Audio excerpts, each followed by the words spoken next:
네, 안녕하세요, 어머님들. 반갑습니다. 지금 10시 33분이에요. 원래 저희가 10시 30분에 시작을 하겠다라고 말씀을 드리고 나서 한 3분 정도 지난 시점이니까, 이제는 좀 시작을 하는 게 좋을 것 같아요. 맞죠? 네네. 그래서 중간중간에 들어오시는 분들이 있더라도, 이제 좀 다소 번잡스러울 수 있지만, 좀 양해 부탁드리겠습니다. 네. 일단, 오늘 조금 특별한 날이죠. 네, 오늘 무슨 날이죠? 네, 수능 날이죠. 이렇게 수능 날에 어머님들을 뵙게 되어서 영광입니다. 반갑습니다. 네, 네. 저는, 제 이름은 이준기입니다. 기파학문회원을 이제 기획하고, 그리고 기파학문회원 대치원장으로 2021년부터 현재까지 총 6개 관을 운영하고 있어요. 그리고 2024년부터 현재까지는 기판학문회원의 총괄본부장으로서 이제 가맹 관리 같은 것들을 좀 하고 있습니다. 그리고 2025년부터 현재까지는 기판학문회원 분당원, 초등관, 중등관을 운영하고 있기도 합니다. 그래서 총 8개 관에서 한 2천여 명에서 한 2,500여 명 정도의 학생들을 이제 다니는 학원을 좀 운영하고 있습니다. 바쁘겠죠. 네. 그래서 사실 분당 어머님들하고는 좀 이렇게 좀 수능날 같이 좀 특별한 날에 한번 찾아뵈야 되겠다라고 생각을 하고 미리 좀 일정을 빼놨어요. 왜냐면 이제 제가 원장이라고는 하지만 또 직접 수업을 하는 것도 아니고 자주 뵐 수 있는 기회가 많지 않기 때문에 그렇습니다. 어머님들께 제가 편지글 같은 거를 좀 남기는 경우가 있어서 제 이름을 좀 아시는 분들은 간혹가다 계십니다. 이름이 공교롭게도 이준기라서 이제 굉장히 잘생긴 남자를 생각하고 이제 기대를 하시는 분들이 있어요. 기대까지는 괜찮은데 심한 배신감까지 느끼시는 분들이 간혹가다 계시거든요. 근데 제가 거짓말을 한 건 아니니 네, 배신감까지는 느껴주지 말아주셨으면 좋겠다. 자, 한번 제가 오늘 설명회를 간단하게 이제 요약 정리해 보도록 하겠습니다. 일단 설명회 같은 경우에는 대입제도와 관련된 설명을 순차적으로 진행을 할 거고요. 그리고 기판학문회원 초등간의 커리큘럼을 간단하게 소개하고 중등간의 커리큘럼도 짧게 소개한 다음에 Q&A를 받는 시간을 갖도록 하겠습니다. 그리고 이제 학부모님들 중에서 예설라에 대해서도 조금 관심을 가지고 계신 분들이 있어요. 그래서 예설라와 관련해서는 아주 간단하게 Q&A 형식으로 이제 좀 소개를 드리고 조금 더 이제 구체적인 답변은 질의응답 시간을 통해서 갖도록 하겠습니다. 설명의 시간은 한 1시간 반 정도 생각하고 있습니다. 앞부분이 다소 길어요. 그리고 제가 말이 많습니다. 그래서 다들 조금 초반부에는 긴장하고 들어주셔야 됩니다. 한번 시작을 해보도록 하겠습니다. 2028 대입 개편의 핵심이라고 되어 있습니다. 지금 2028 대입 제도는 이제 확정이 됐기 때문에 확정된 미래라고 적어 놓았습니다. 어머님들께서 굉장히 젊어 보이시기 때문에 아마 이제 어머님들의 자녀분들은 이 2028 대입 제도 또는 2032 대입 제도로 학생들이 이제 대학을 가게 될 겁니다. 그래서 요걸 조금 알아두시는 게 중요하겠죠. 한번 2028 대입제도부터 살펴보도록 하겠습니다. 2028 대입제도를 요약하면 이 표 정도를 이해하면 우리가 대부분 이해한다고 생각하실 수 있을 것 같아요. 그래서 이 표의 의미나 어떤 기본적인 교육부의 방침을 조금 디테일하게 살펴보면서 2028 대입제도가 왜 이런 식으로 바뀌었는지를 한번 의도를 중심으로 설명을 해보도록 하겠습니다. 일단 첫 번째 줄부터 한번 볼게요. 수능 선택 과목 체계에 변화가 생겼습니다. 기존에는 국어, 수학, 탐구 같은 경우에는 선택 과목 체계로 과목을 선택해서 듣는 제도였습니다. 2028 대입 개편안에서는 네네. 지금 정도는 괜찮나요? 네, 좋습니다. 그러면은 지금 2028 대입기 편안에서는 통합 과목 체계로 변화하였습니다. 한번 이 부분을 살펴보도록 할게요. 일단 현재 수능이 어떤 문제를 가지고 있느냐? 수능은 선택 과목에 따른 유불리 문제가 계속해서 발생하고 있습니다. 그래서 이 유불리 문제를 해소해야 된다. 그리고 내신의 논서술형 평가를 늘려서 사고력과 문제 해결력을 키울 것이다 라고 밝히고 있어요. 그러면 수능 제도를 도대체 왜 개편했는가? 이 부분에 대해서 우리가 살펴보기 위해서는 교육부가 내놓고 있는 고교학점제라고 하는 걸 살펴볼 필요가 있습니다. 고교학점제, 최근에 뉴스에서 많이 보고 계시죠? 좋은 방향보다는 안 좋은 방향의 보도가 굉장히 많죠. 이 고교학점제라고 하는 건 원래 취지는 굉장히 좋습니다. 우리가 고교학점제는 고등학교 때는 원래 선생님들이 학교에서 정해준 시간표에 따라서 아이들은 앉아있고 선생님들이 바꿔가면서 들어오면서 수업을 하는 구조가 일반적이었죠. 어머님들도 아마 그 제도에 따라서 수업을 듣고 대학을 나오셨을 겁니다. 근데 고교학점제는 조금 다릅니다. 대학교에서는 우리가 자기 진로와 적성에 맞춰서 자기가 듣고 싶은 과목을 선택해서 수강 신청을 하고 듣죠. 근데 그와 같이 자기가 원하는 과목을 선택해서 듣도록 하는 게 고교학점제라고 생각하시면 될 것 같습니다. 자신의 진로와 적성에 맞춰서 과목을 선택해서 들을 수 있기 때문에 아이들 같은 경우에는 진로 적성에 맞춰서 조금 더 빠르게 자기의 진로를 찾고 그리고 나서 소리를 키워주도 들어가시는 것 같아요. 자신의 진로 적성에 맞춰서 네네 너무 커진 것 같은데 괜찮죠? 네네 좋습니다. 자신의 진로 적성에 맞춰서 과목을 선택해서 듣도록 하는 고교학점제를 선택하고 있다라고 보시면 되는데 지금 현재 수능 같은 경우에는 과목을 선택해서 듣는 체계예요. 근데 조금 문제가 있죠. 과목을 선택할 때 아이들이 자신의 진로와 적성에 맞춰서 선택하는 게 아니라 대학을 가기 유리한 과목을 선택한다는 거예요. 근데 그러면 유리한 과목으로의 편중 현상이 얼마나 심한지를 여기 사례로 제시하고 있어요. 지구과 원 같은 경우에는 33.7%의 학생들이 수강하는 반면에 물리학 2 같은 경우에는 0.6%의 학생이 수강을 합니다. 문과에서는 생활과 윤리는 32.9%의 학생들이, 경제 같은 경우에는 1.1%의 학생들이 과목을 선택해서 듣고 있어요. 아무래도 자기가 원하는 과목이 아니라 대학을 가기에 유리한 과목이 정해져 있다 보니까 아이들이 쏠리는 현상이 발생하고 있는 거죠. 고교학점제가 시행되면 현재 수능 선택 과목 체계를 그대로 유지할 경우에 아이들이 수능에 출제되는 과목만 선택하게 될 가능성이 높겠죠.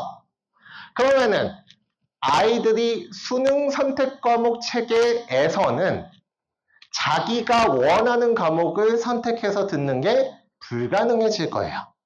그러니까 고교 학점제 때문에 수능이 바뀌게 된 것입니다. 어떻게 바뀌었는지 현재 국어를 중심으로 해서 한번 살펴보도록 할게요. 현재 국어 같은 경우에는 아주 간단한 시험입니다. 객관식 45문항으로 구성되어 있고요. 다 맞추면 100점을 줘요. 그러면은 이 중에서 75%에 해당되는 건 공통 과목이고요. 25%는 선택 과목입니다. 선택 과목 같은 경우에는 화법과 작문, 언어와 매체로 나뉘어 있습니다. 4개가 아니라 화법과 작문이 한 세트, 언어와 매체가 한 세트예요. 그럼 어머님들께 한번 질문 드려보겠습니다. 어떤 과목이 조금 더 어려워 보이나요? 화법과 작문이 조금 더 어려워 보이죠? 근데 그러면은 제가 이 언어를 다른 말로 바꿔드려 볼게요. 문법입니다. 뭐가 더 어려워 보이시죠? 그렇죠. 언어와 매체가 조금 더 어려워 보이죠? 그래서 실제로 화법과 작문보다는 언어와 매체가 조금 더 난이도가 높습니다.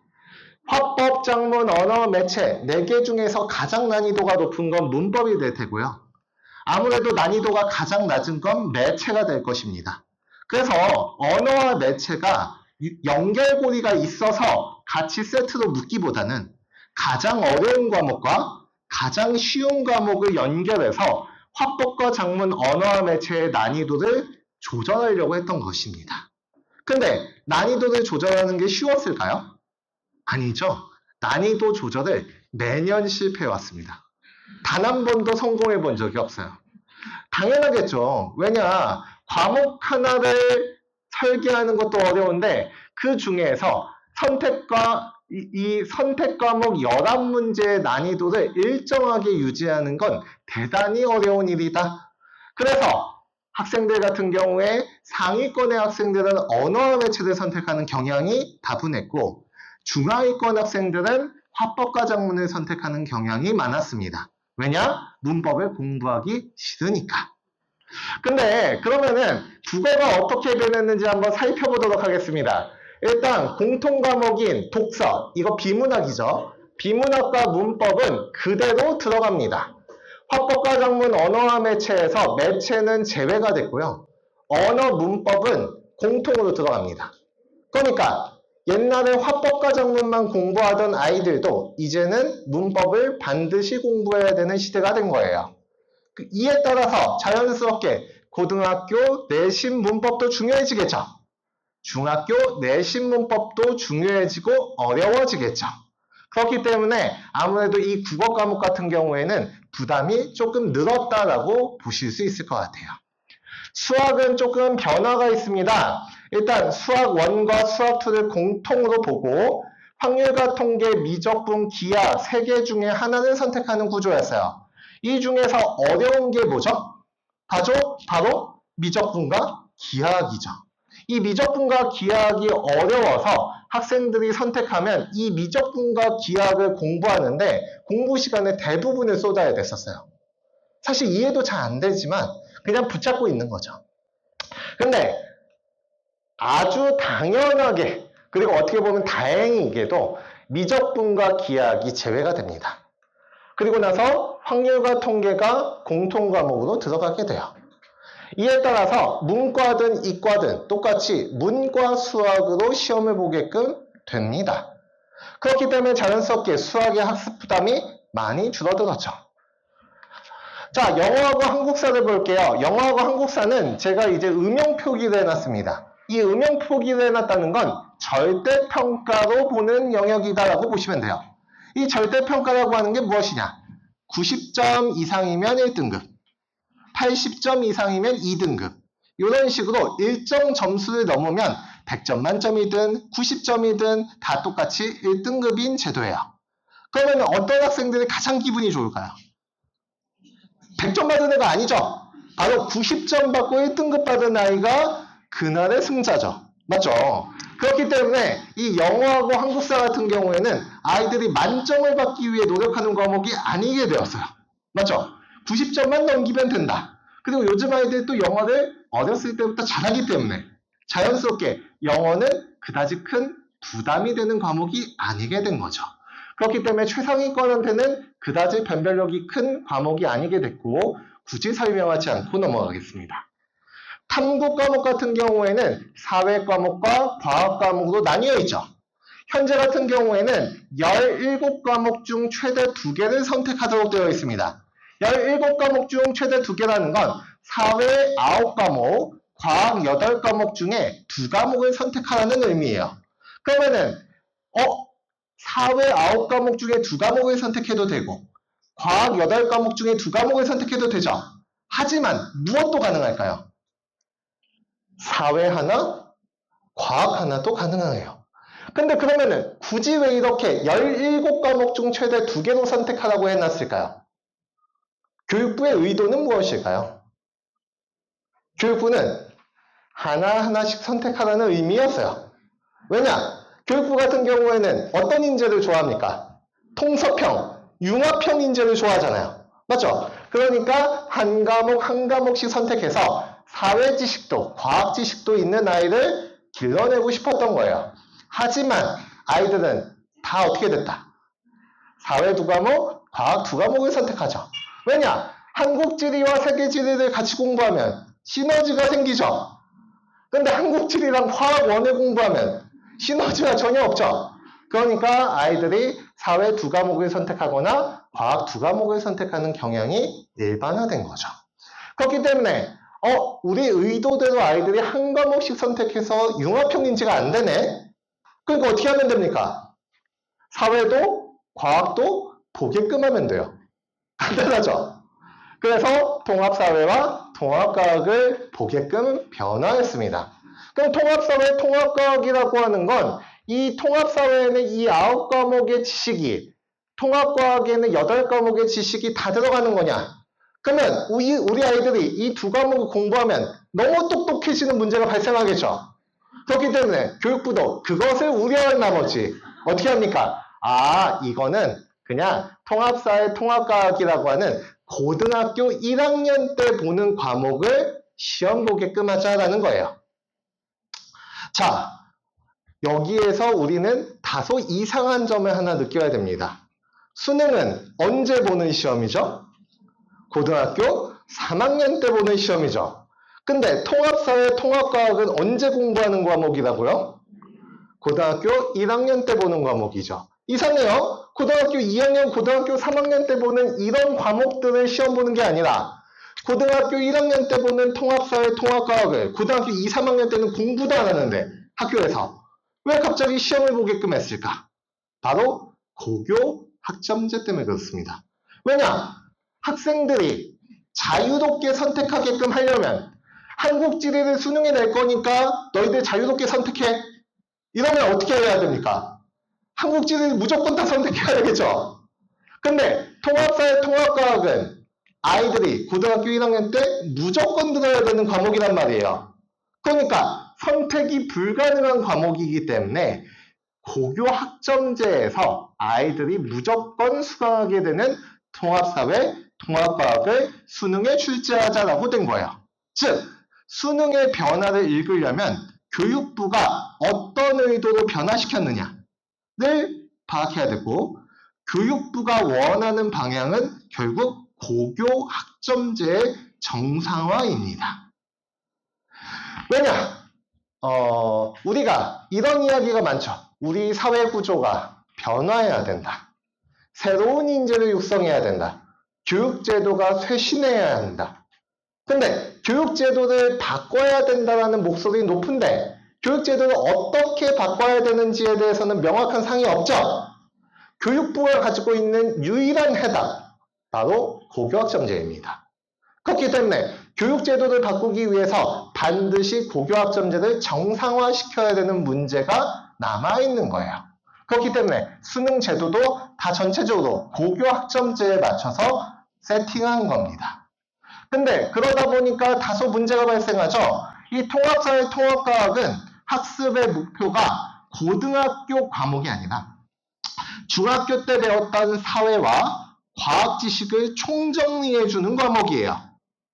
그러니까 교과서도 얇고 난이도도 그다지 높지 않습니다. 그러니까 애들이 학습은 쉽게 해요. 근데 문제는 이거 제가 음영 표기를 했습니까? 안 했습니까? 안 했죠. 어떻게 치러진다? 상대평가로 치러진다는 거예요. 그러면은 교과서는 쉬운데 공부할 건 없는데 상대평가로 치르려면 문제는 어렵게 출제가 돼야 되겠죠. 그렇기 때문에 이거 난이도 조절이 가능할 것인가에 대한 이야기가 많은 거예요. 그래서 아마 이번 연도에는 가능할 거다. 내후년까지도 가능할 거다. 근데 이 교육제도를 가지고 10년, 20년 동안 난이도 조절하는 건 거의 불가능에 가까울 거다라고 다들 생각하는 분위기입니다. 자, 제2외국어 한문은 넘어가 보도록 하겠습니다. 일단 수능 같은 경우는 어떻게 되느냐? 영어가 절대평가로 유지가 됩니다. 국어, 수학의 변별력이 수능의 핵심이 된 지가 오래죠. 그리고 영어가 절대평가로 변화함에 따라서 한 가지 과목이 난이도가 급격하게 상승합니다. 바로 국어죠. 그러면 아니 국어하고 수학으로 변별력을 유지하니까 수학도 난이도를 높여야 되는 거 아닙니까? 라고 생각할 수 있겠죠. 근데 우리 자랑스러운 대한민국은 어렸을 때부터 수학학원부터 보내죠.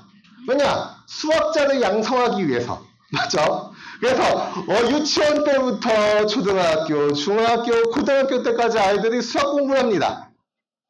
그렇게 해서 10몇 년 동안을 수학 공부를 해서 수학을 공부해도 수능이 너무 어렵게 출제된 나머지 만점을 못 받아요. 그렇죠? 아주 이상한 나라죠.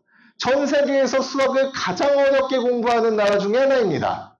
근데 거기다가 수학의 변별력을 또 높이겠다고 난이도를 더 높이는 순간 뭐라고 보도될까요?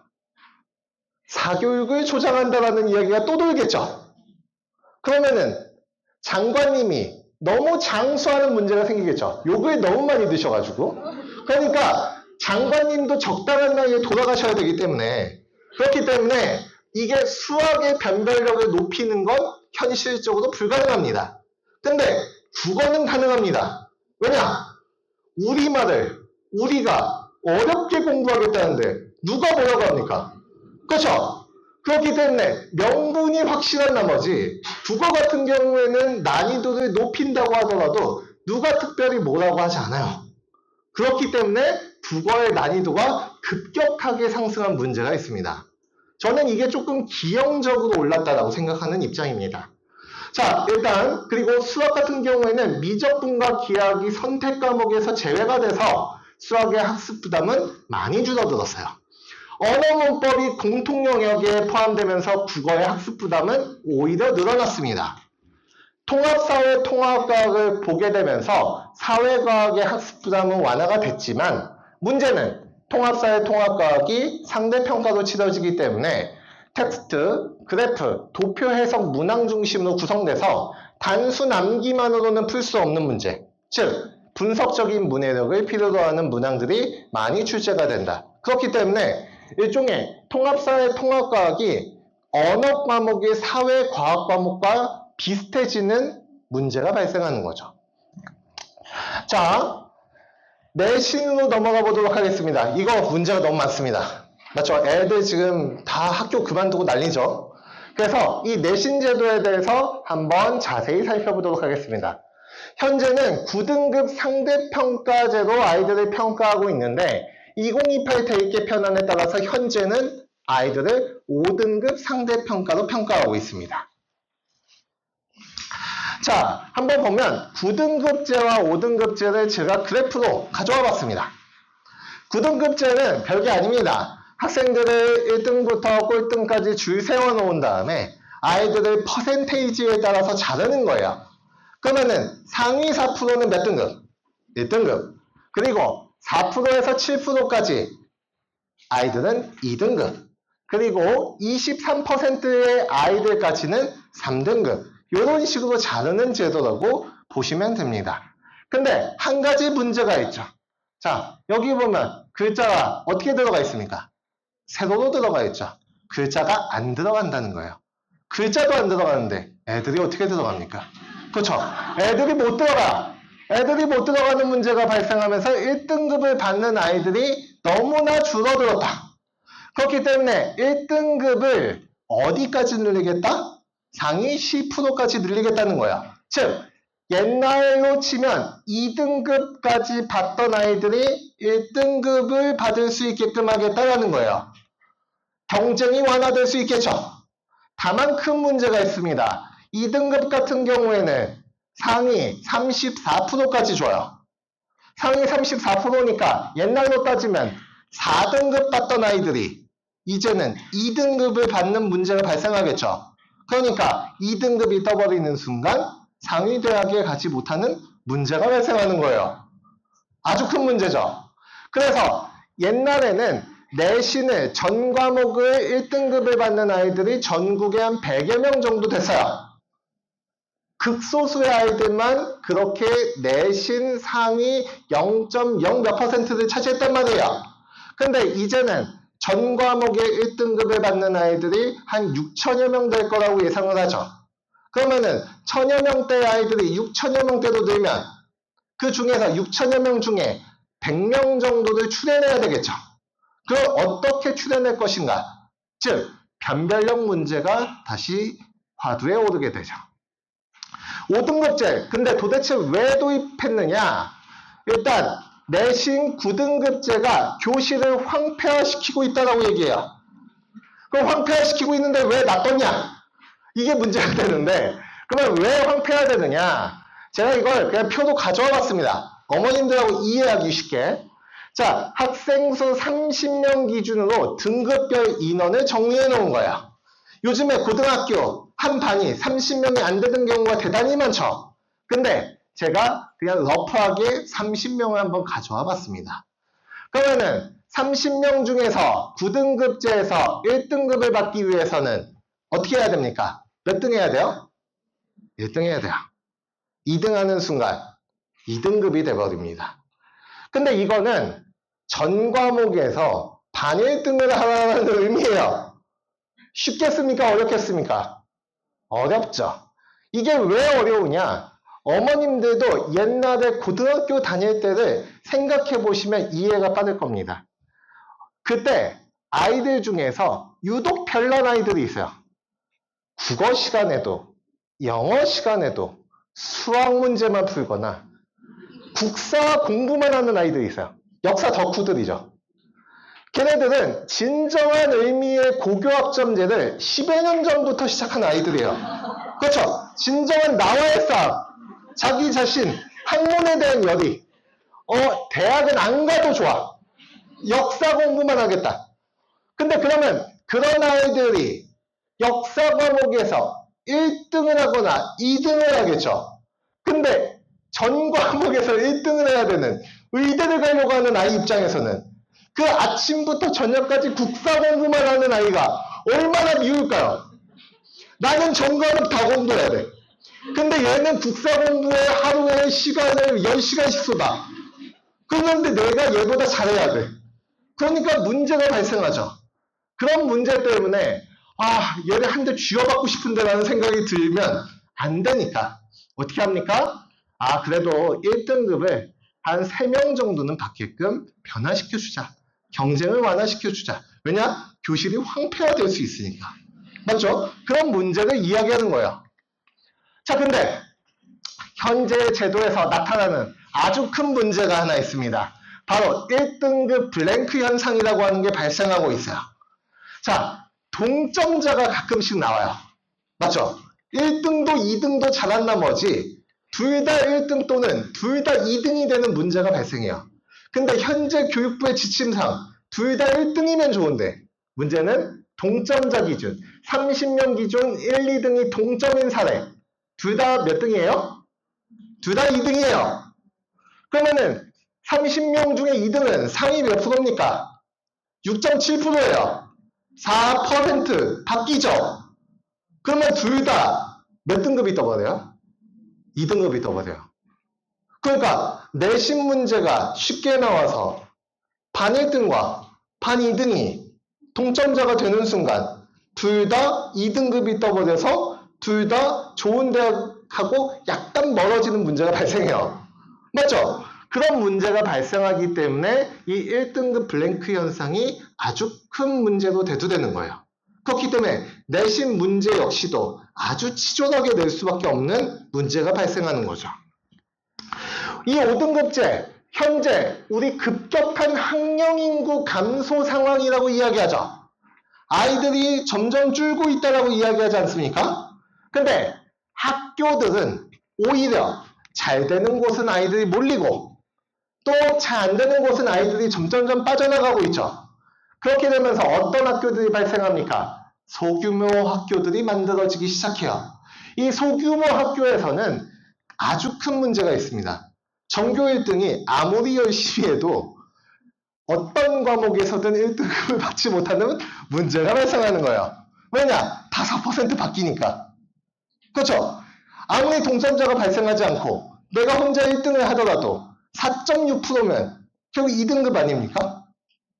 그러니까 전교 1등이 지금 전국의 43개 고등학교에서 학생 수 부족으로 인해서 1등급이 아예 없는 문제가 발생하는 거예요.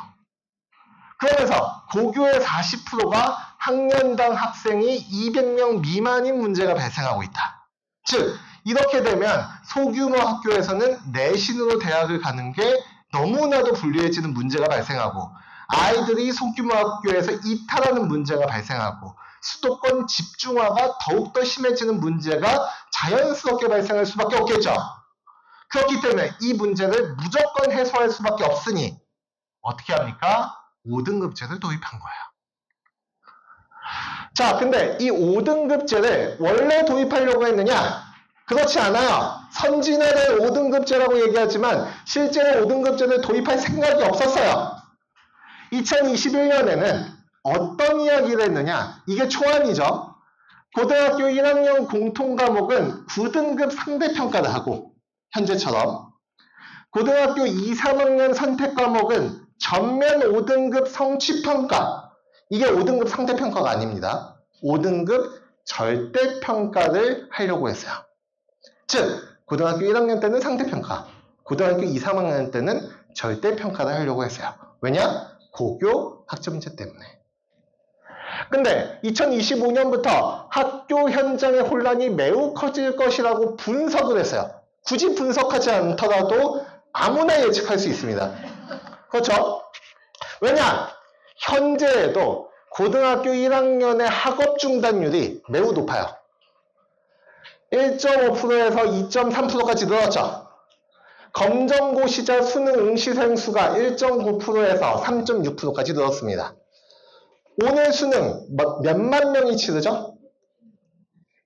몇만 명이 치르죠? 혹시 아시는 분? 상품은 없습니다. 네네, 맞추실 분 있나요? 55만 명이 치르죠. 저희가 60만 수험생이라고 이야기한 게 되게 옛날이에요. 근데 55만 명까지 늘었어요. 오, 아이들이 많아졌나 보다 라고 생각할 수 있는데 우린 다 알죠. 아이들은 줄고 있어요. 근데 수능을 보는 아이들은 왜 늘어났을까요? 바로 우리의 자랑스러운 N수생들이 있기 때문입니다. 자, 그러면은 대학 수학능력시험 연도별 출신 비율을 한번 살펴보도록 할게요. 일단 기본적으로 2014년도에는 재학생들 비중이 한 80% 정도 됐어요. 근데 이 비율이 줄죠. 어디까지 줍니까? 65.2%까지 줍니다. 그러면은 이 비율을 누가 가져갔느냐? 졸업생과 검정고시자 출신들이 가져갑니다. 졸업생의 비중이 어떻게 돼요? 점점 올라가는 모습을 보실 수 있을 거예요. 자, 그에 맞춰서 우리의 자랑스러운 검정고시자 출신들도 2.2%에서 3.8%까지 늘어나게 되죠. 즉, 아이들이 고등학교에 남는 아이들은 내신으로 대학 가려고 남고, 아, 나는 내신으로는 아예 답이 없구나. 나는 애초에 대성학원으로 뛰어가야 되겠다. 라는 생각을 가진 아이들은 다 어떻게 합니까? 검정고시 본 다음에 N수생으로서 수능을 치러서 대학을 가려고 하는 전략을 선택하고 있는 거예요. 근데 이 상황 속에서 만약에 아이들이 원래 초안대로 고등학교 1학년 때 내신 상대평가를 치렀다가 혹여라도 망했으면 어떤 문제가 발생할까요? 아이들은 고등학교 2, 3학년으로 올라가지 않습니다. 다들 대성학원으로 가는 거죠. 그런 문제가 발생하면서 고등학교 1학년 성적이 만족스럽지 않더라도 절대평가인 고2, 3시기에 만회하기가 어렵기 때문에 왜 만회하기가 어렵습니까? 자, 지금 1등급을 주는 비율을 조사했어요. 일반고는 22%가 1등급, 과학고는 56%가 1등급입니다. 그러니까 4%가 원래 1등급이어야 되는데 과목당 60%의 학생들을 1등급을 줘버리는 문제가 발생하는 거예요. 물론 과학고의 아이들이 잘하기 때문이겠죠. 하지만 그러면은 과학고의 아이들 중에서 1학년에 망친 아이들은 고등학교 2, 3학년 때 복구가 될까요? 안 될까요? 안 된다는 거예요. 그러니까 자연스럽게 나는 고등학교 1학년 망쳤으니까 나 바로 재수생으로 가야 되겠구나 라고 생각하는 거죠. 그러면 고등학교 1학년 내신이 엄청 중요해지는 문제가 생기겠죠. 그러면 아이들이 고등학교 1학년 내신을 언제부터 대비하기 시작합니까? 중학교 3학년 때부터 공부하기 시작하죠. 그럼 중학교 3학년 때 학교에서 시험 대비 시켜줍니까? 학원에서 시켜주죠. 그러면 다 사교육이 확장될 거 아니에요. 사교육이 확장되는 문제가 발생하기 때문에 이 안을 폐기한 거예요. 그래서 어떻게 됩니까? 상대평가 5등급제가 도입된 거죠. 근데 어머님들이 뉴스를 좀 보셨다면 알고 계실 거예요. 요즘 아이들, 고등학교 아이들 행복해서 죽습니까? 아니죠. 요즘 아이들 너무 힘들다고 얘기하죠. 학생들, 학부모님들 인터뷰로 혹은 선생님들 인터뷰로 계속 뉴스가 채워지고 있어요. 고교학점제 폐지해달라고. 왜 그럴까? 이렇게 좋은 제도를 왜 폐지해달라고 할까? 일단 교육부에서는 이상과 현실을 절충해서 불가피한 선택을 했어요. 절대평가를 도입하면 좋겠지만 사실상 불가능하기 때문에 상대평가 5등급제를 도입했습니다. 근데 완화된 상대평가도 결국 뭐예요? 결국에 상대평가죠. 학생들은 당연히 입시에 도움이 되는 과목을 선택할 수밖에 없겠죠. 그러면 고교학점제의 원래 취지인 자신의 진로와 적성에 맞춰서 내가 경제를 너무 좋아해. 근데 전교 1등이 경제를 너무 좋아해. 그럼 나는 경제가 갑자기 싫어지는 문제가 발생하는 거예요. 그렇죠? 그렇기 때문에 상위권 학생들의 눈치 싸움이 굉장히 치열해지면서 고교학점제가 취지대로 운영해지기가 어렵고 학생들은 내신 변별력 확보가 학교에서는 내신 변별력 확보가 어려워지니까 대학들이 다 어떻게 합니까? 내신으로 아이들 뽑겠습니다. 하지만 보조지표로 여기는 보조지표가 문제죠. 보조지표로 수능도 볼 거고요. 비교과도 볼 거고요. 면접도 볼 거예요. 아이들 인성도 평가할 거예요.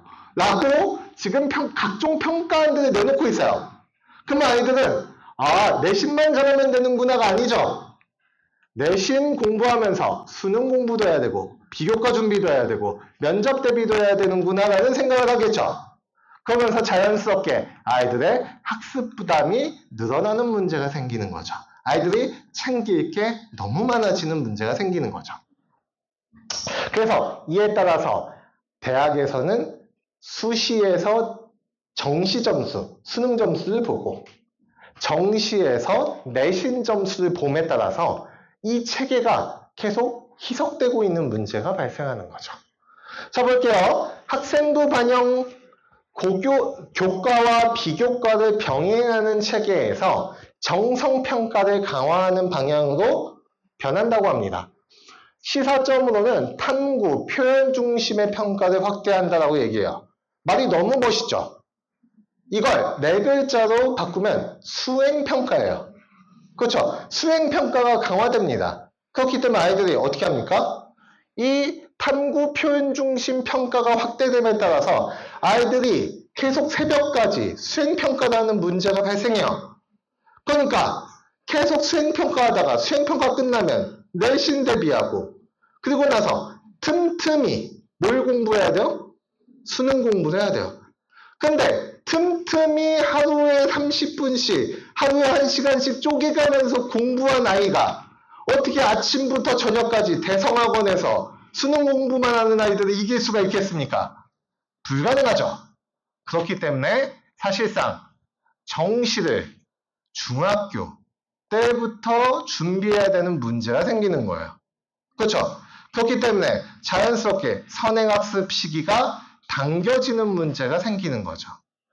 이런 문제가 계속 교과 과정에서 이루어지고 있다. 평가 방식이 변화한다고 얘기해요. 객관식 중심에서 선언 수령 확산을 준비하고 있다고 얘기합니다. 너무 다행이라고 생각합니다. 선언 수령 확산을 준비하고 있다는 점에서. 왜냐? 바로 도입했으면 지금 학교 현장이 아수라장이 됐을 거예요. 거의 공교육이 붕괴했을 거라고 저는 장담합니다. 준비하고 있고요. 사고력 중심의 평가를 기대하고 있다고 얘기합니다. 그러면 선언 수용 평가가 확산된다는 것의 의미가 무엇인지 한번 살펴볼게요. 현재는 주관식이 시험에 출제가 되죠. 현재도. 이런 식으로 출제가 됩니다. 시장경제의 특징을 쓰시오. 그러면 이게 주관식이지만 사실상 참고서에 답이 나와 있어요. 그럼 아이들이 어떻게 합니까? 답을 외워요. 그 다음에 그대로 적습니다. 그러면은 그대로 적지만 선생님들에 따라서 가끔씩 너 이거 정답 아니야? 너 이거 감점할 거야? 라고 하면서 학생과 선생님이 싸우는 문제가 지금도 생기죠. 그래서 학원에서는 가끔씩 아이들이 시험 문제지를 들고 와서 선생님, 저희 학교 선생님한테 이거 시험 문제 복수 정답이라고 항의해 주시면 안 될까요? 라고 하는 아이들이 많아요. 놀랍게 많습니다. 근데 어머님들 중에서도 저희한테 카톡 보내서 선생님 이거 아니지 않나요? 이거 정답이지 않아요? 이렇게 이야기하는 경우가 많습니다. 서술형은 특히 그래요. 근데 이렇게 출제가 돼도 서술형에서 복수정답 시비가 나오고 감점이냐 아니냐 기준이 명확하지 않다는 이야기가 나와요. 근데 선원수령 평가가 확산되면 앞으로 이렇게 변한다는 거예요. 시장경제와 계획경제의 장단점을 비교하고 바람직한 경제체제에 대한 자신의 견해를 제시하시오. 멋있죠? 맞죠? 굉장히 멋있게 시험이 변합니다. 근데 아주 좋지만 문제가 있죠. 이거 어떻게 평가할 겁니까? 맞죠? 이거 평가하기가 대단히 어렵습니다. 그리고 이거 도입하면 이걸 도대체 어느 시간을 주고 얼마만큼 써야 되고 채점 기준이 무엇이며 그리고 어떻게 써야 만점을 받을 수 있고 어떻게 써야 1점이 감점되는지에 대한 기준이 통일되기가 대단히 어려울 거예요. 즉, 교육부에서는 서술형 문항수를 지금 양적으로 늘리려고 하는 게 아니에요. 그냥 학생의 사고과정과 논리적 표현 능력을 평가하는 방향으로 내신 평가 체제를 아예 질적으로 혁신적으로 바꾸고 싶어 해요. 근데 이게 정답에서 사고과정으로의 평가의 중심이 전환되려고 하고 있지만 이게 전환이 잘 안 되는 거죠. 그래서 교육부의 의도는 이렇습니다. 이 정도로 우리가 정리할 수 있을 것 같아요. 이렇게 2028 대입제도 지금 도입하고 나서 계속 뉴스에 이거 제도 바꿔야 된다. 문제가 너무 많다라고 얘기하고 있는데 무슨 교육제도가 10년도 유지되지 않고 4년 만에 바뀐다고 얘기가 나와요. 이게 저는 아주 큰 병폐라고 생각합니다. 죽이 되든 밥이 되든 10년은 운영해야 된다고 생각해요. 사실 약간의 변화를 하더라도. 근데 2032 대입제도 개편 이야기가 나오고 있고 실제로 논의가 되고 있어요. 그래서 지금 초등학교 6학년 자녀들은 놀랍게도 이 변화한 제도에 따라서 대학에 들어가야 돼요. 그렇기 때문에 어머님들께서 좀 알아두실 필요가 있습니다. 그러면 일단 안개 속에 있지만 방향은 어느 정도 좀 보여요. 한번 그 점에 대해서 이야기를 해볼게요. 이거는 확정된 아니에요. 어머님들 오해하시면 안 돼요. 확정된 아니라 지금 논의되고 있는 아닙니다. 자, 일단 어떤 이야기가 나오고 있습니까? 수능을 절대평가로 전환하겠다라는 이야기가 나오고 있습니다. 근데 어머님들이 굉장히 놀라울 수 있지만 2028 대입제도 개편 얘기 나올 때부터 수능을 절대평가로 하자라는 논의는 이미 있어 왔어요. 그걸 어머님들은 수능을 자격고사화한다라는 표현으로 들어보신 적이 있을 거예요. 근데 이 수능을 절대평가로 지금 전환하려고 하는 움직임이 다시 한번 있습니다. 왜냐? 수능이 변별력보다는 기본 역량평가에 무게를 두기 때문에 그렇습니다. 근데 5단계 절대평가로 전환을 검토하고 있다고 이야기하는데 제가 그냥 감히 예측할 건데 일단 이 수능 제도는 현재 영어 절대평가를 놓고 우리가 조금 추론해 볼 수 있어요. 어떻게 변할 것인가. 자, 영어 같은 경우에는 아까 얘기 드린 것처럼 90점 이상이면 1등급, 80점 이상이면 2등급 이런 식으로 등급을 매기죠. 그리고 대학 입시에서는 점수가 활용되는 게 아니라 등급만 활용돼요. 그리고 나서 아이들이 너무나도 많은 학생들이 1등급을 받아버리면 변별력에 문제가 생기겠죠. 그러니까 일정 비율만 1등급을 주도록 문항을 설계합니다. 즉 절대평가지만 상대평가처럼 문제를 출제해요. 이런 걸 우리가 준상대평가적 운영이라고 이야기합니다. 영어는 그렇기 때문에 변별력 확보를 위해서 난이도를 조절해서 준상대평가적 운영을 하고 있는데, 우리가 수능이 절대평가로 변한다고 해서 대부분의 아이들이 1등급을 받는 형식으로 전환될 수가 없습니다. 현재 교육체계에서는 불가능해요. 그렇기 때문에 어떻게 됩니까? 90점 이상이면 성취기주 완전 달성이니까 A등급. 성취기주를 대체로 달성하면 80점 이상이 나와서 B등급. 이런 식으로 등급을 설정해 놓은 다음에 실제 시행 시에서는 변별력을 어느 정도 확보하기 위해서 현재의 영어처럼 준상대평가화될 가능성이 높을 겁니다. 그렇기 때문에 어머님들께서도 수능이 절대평가화되면 더 이상 수능의 변별력이 확보가 안 되니까 수능으로 대학 가는 시대는 지났구나라고 생각하고 수능을 놓아버리는 순간 아주 큰 문제가 발생한다는 거예요. 그렇기 때문에 이 준상대평가적 적용이 될 가능성이 대단히 높기 때문에 어머님들께서 수능을 정말로 절대평가하는 게 정말 원칙적인 의미의 절대평가가 이루어지는 건지, 아니면 명분은 절대평가지만 상대평가처럼 출제를 하려고 하는 건지에 대해서 조금 더 관심 있게 보시고 대비를 해나가셔야 될 거예요. 자, 내신도 절대평가로 전환한다고 얘기합니다. 이거 둘 다 절대평가면 애들 어떻게 뽑겠다는 건지 모르겠는데, 솔직히 얘기하면. 근데 내신도 절대평가로 전환된다고 얘기하는데 둘 중에 절대평가로 될 가능성이 높은 건 내신입니다. 왜냐? 내신은 절대평가화되지 않으면 고교 학점제가 취지대로 운영이 안 돼요. 근데 지금 교육부에서는 미래형 대입제도, 미래형 교육제도로 유일하게 내놓고 있는 대안이 뭐라고 말씀드렸어요? 고교 학점제라고 말씀드렸어요. 그러니까 고교 학점제가 무너지는 순간 미래형 학습제도에 대한 대안이 없어요, 현재. 그렇기 때문에 웬만하면 이 내신 절대평가를 강행하려고 노력할 겁니다. 그래서 내신이 절대평가로 전환되면 실질적인 과목 선택권이 보장되고 내신 경쟁이 완화되겠죠. 하지만 어차피 대학문이 넓어지는 건 아니기 때문에 사실상 다른 쪽에서 경쟁이 일어날 수밖에 없겠죠.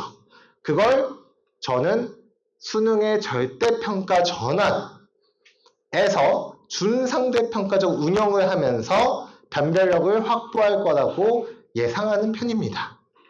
아마 그렇게 될 가능성이 높지 않을까, 저는 그렇게 생각하는데 모르겠습니다. 자, 논서술형 평가를 강화한다라고 얘기합니다. 수능에서도 논서술형 문항을 출제한다라고 얘기하고요. 내신에서도 논서술형 평가를 확대한다라고 얘기합니다. 정답 중심에서 사고 중심으로 변화하겠다라는 아주 좋은 취지로 운영하고 있어요. 좋지만 문제가 하나 있습니다. 일단 채점의 공정성과 객관성이 문제가 있습니다. 채점자 간의 편차가 일단 있겠죠. 주관이 개입될 위험이 큽니다. 교사의 부담이 급증하겠죠.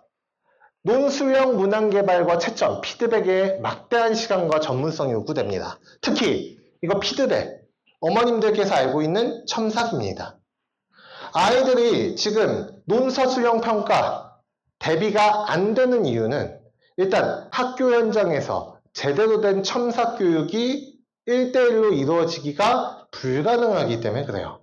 근데 지금 수업 현장에서 아무리 학생 수가 준다고 하더라도 선생님을 대폭 늘리는 건 불가능하고, 기존의 선생님들을 교육시켜서 이 논서술형 평가에 맞춰서 아이들한테 제대로 된 피드백을 줄 수 있는 선생님으로 역량을 단기간에 끌어올려서 논서술형 평가를 하겠다라고 얘기하는 건데, 현실적으로 가능할 것인가에 대한 대단한 우려가 있습니다.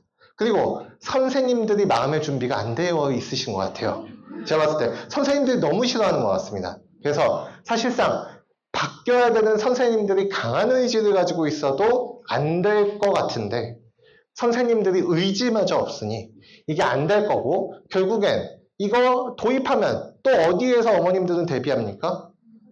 사교육에서 또 대비하겠죠. 그럼 저희한테 선원 수용 대비 전문학원이 필요하지 않습니까? 이렇게 될 거고 그러면 또 오히려 사교육이 확대된다. 이런 류의 이야기가 또다시 반복해서 나오는 문제가 발생하겠죠. 그렇기 때문에 이게 조금 문제다. 그러면 교육부에서 이걸 예측하지 않은 게 아니겠죠. 그래서 예측해서 대안도 내놨어요. 대안이 이겁니다. 루브릭을 체계화하면 된다. 전국에 있는 선생님들이 이 루브릭에 맞춰서 평가하면 된다. 그러니까 너는 글을 좀 잘 썼으니까 만점, 너는 약간 못 썼으니까 마이너스 1점 이렇게 하는 게 아니라 너는 내용 이해 측면에서는 우수하니까 4점을 줄게. 너는 논리 전개 부분에서는 근거는 잘 썼으나 논리 전개가 다소 미흡하니까 3점을 줄게. 이런 식으로 평가하겠다는 거예요. 전국에 있는 선생님들이 평가 기준을 어느 정도 일치시켜준다는 거죠. 근데 다소 미흡한 건 얼마나 미흡한 겁니까? 그렇죠? 선생님 얘는 왜 4점이고 저는 왜 3점이에요? 너는 논리 전개 구조가 다소 미흡해. 얘는요?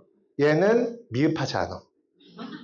그러면 제가 얘보단 잘 쓴 것 같은데 얘는 왜 3점이고 저도 3점이에요? 너도 다소 미흡하고 얘도 다소 미흡하니까 이렇게 되는 거죠. 근데 이게 그래서 다소 문제가 있다.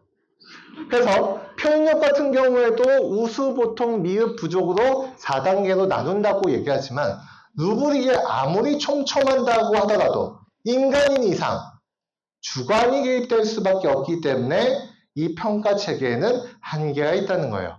인간인 이상. 그러면 인간이 아닌 존재가 개입하면 되겠죠.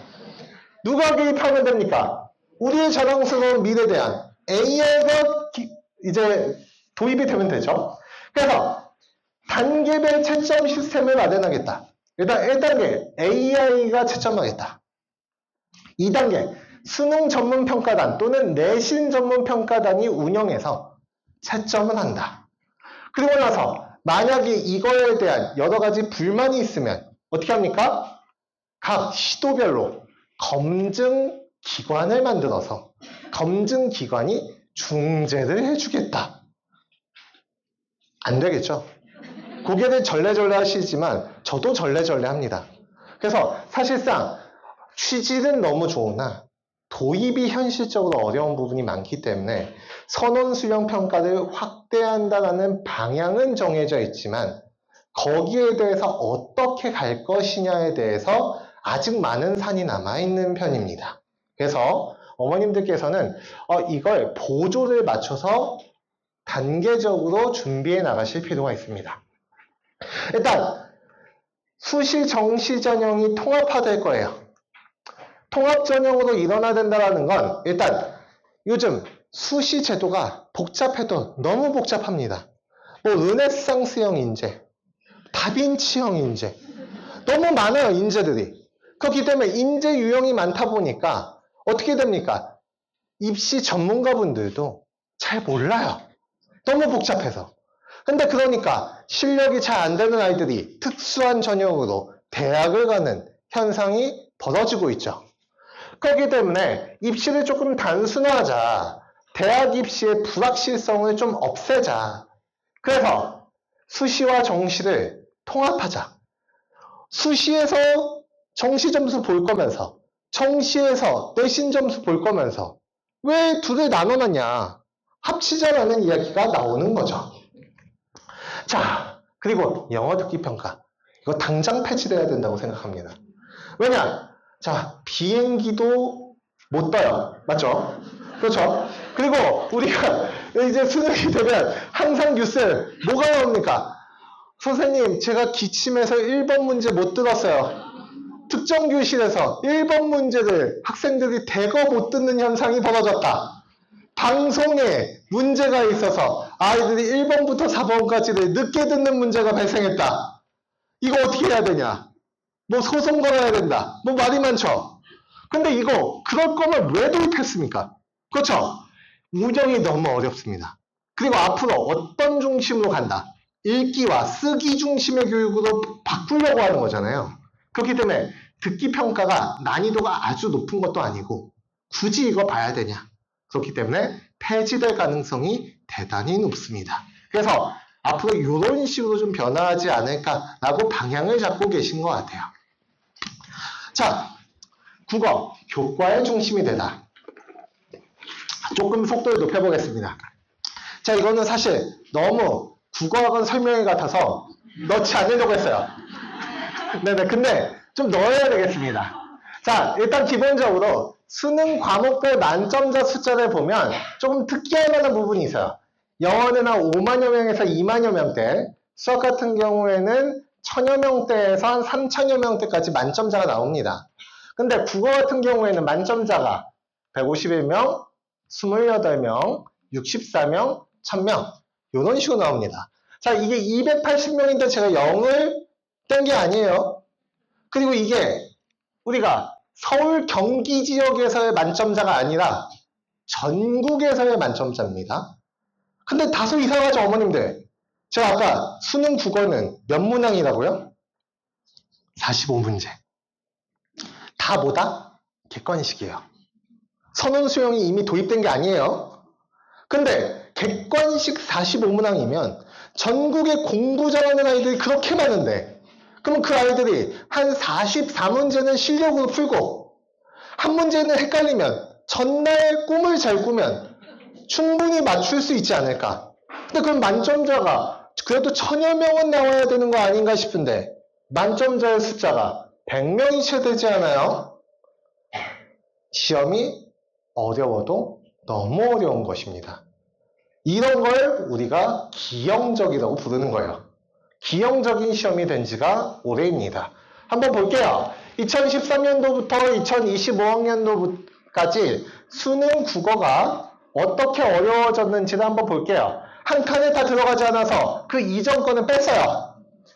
근데 어머님들께서는 대체로 이전 걸 보셨겠죠? 근데 그러다 보니까 어머님들은 아이가 국어 점수가 잘 안 나오는 걸 잘 이해를 못 하세요. 그래서 아이한테 친절히 불러서 이렇게 설명을 해줍니다. 왼쪽에 지문이 있어. 오른쪽에 문제가 있단다. 지문을 먼저 읽고 꼼꼼히 읽어야 되겠지. 그리고 문제를 읽어. 그 다음에 답인 것 같은 걸 고르면 정답인 거야. 이렇게 설명을 해준단 말이에요. 근데 너는 왜 자꾸 틀리니?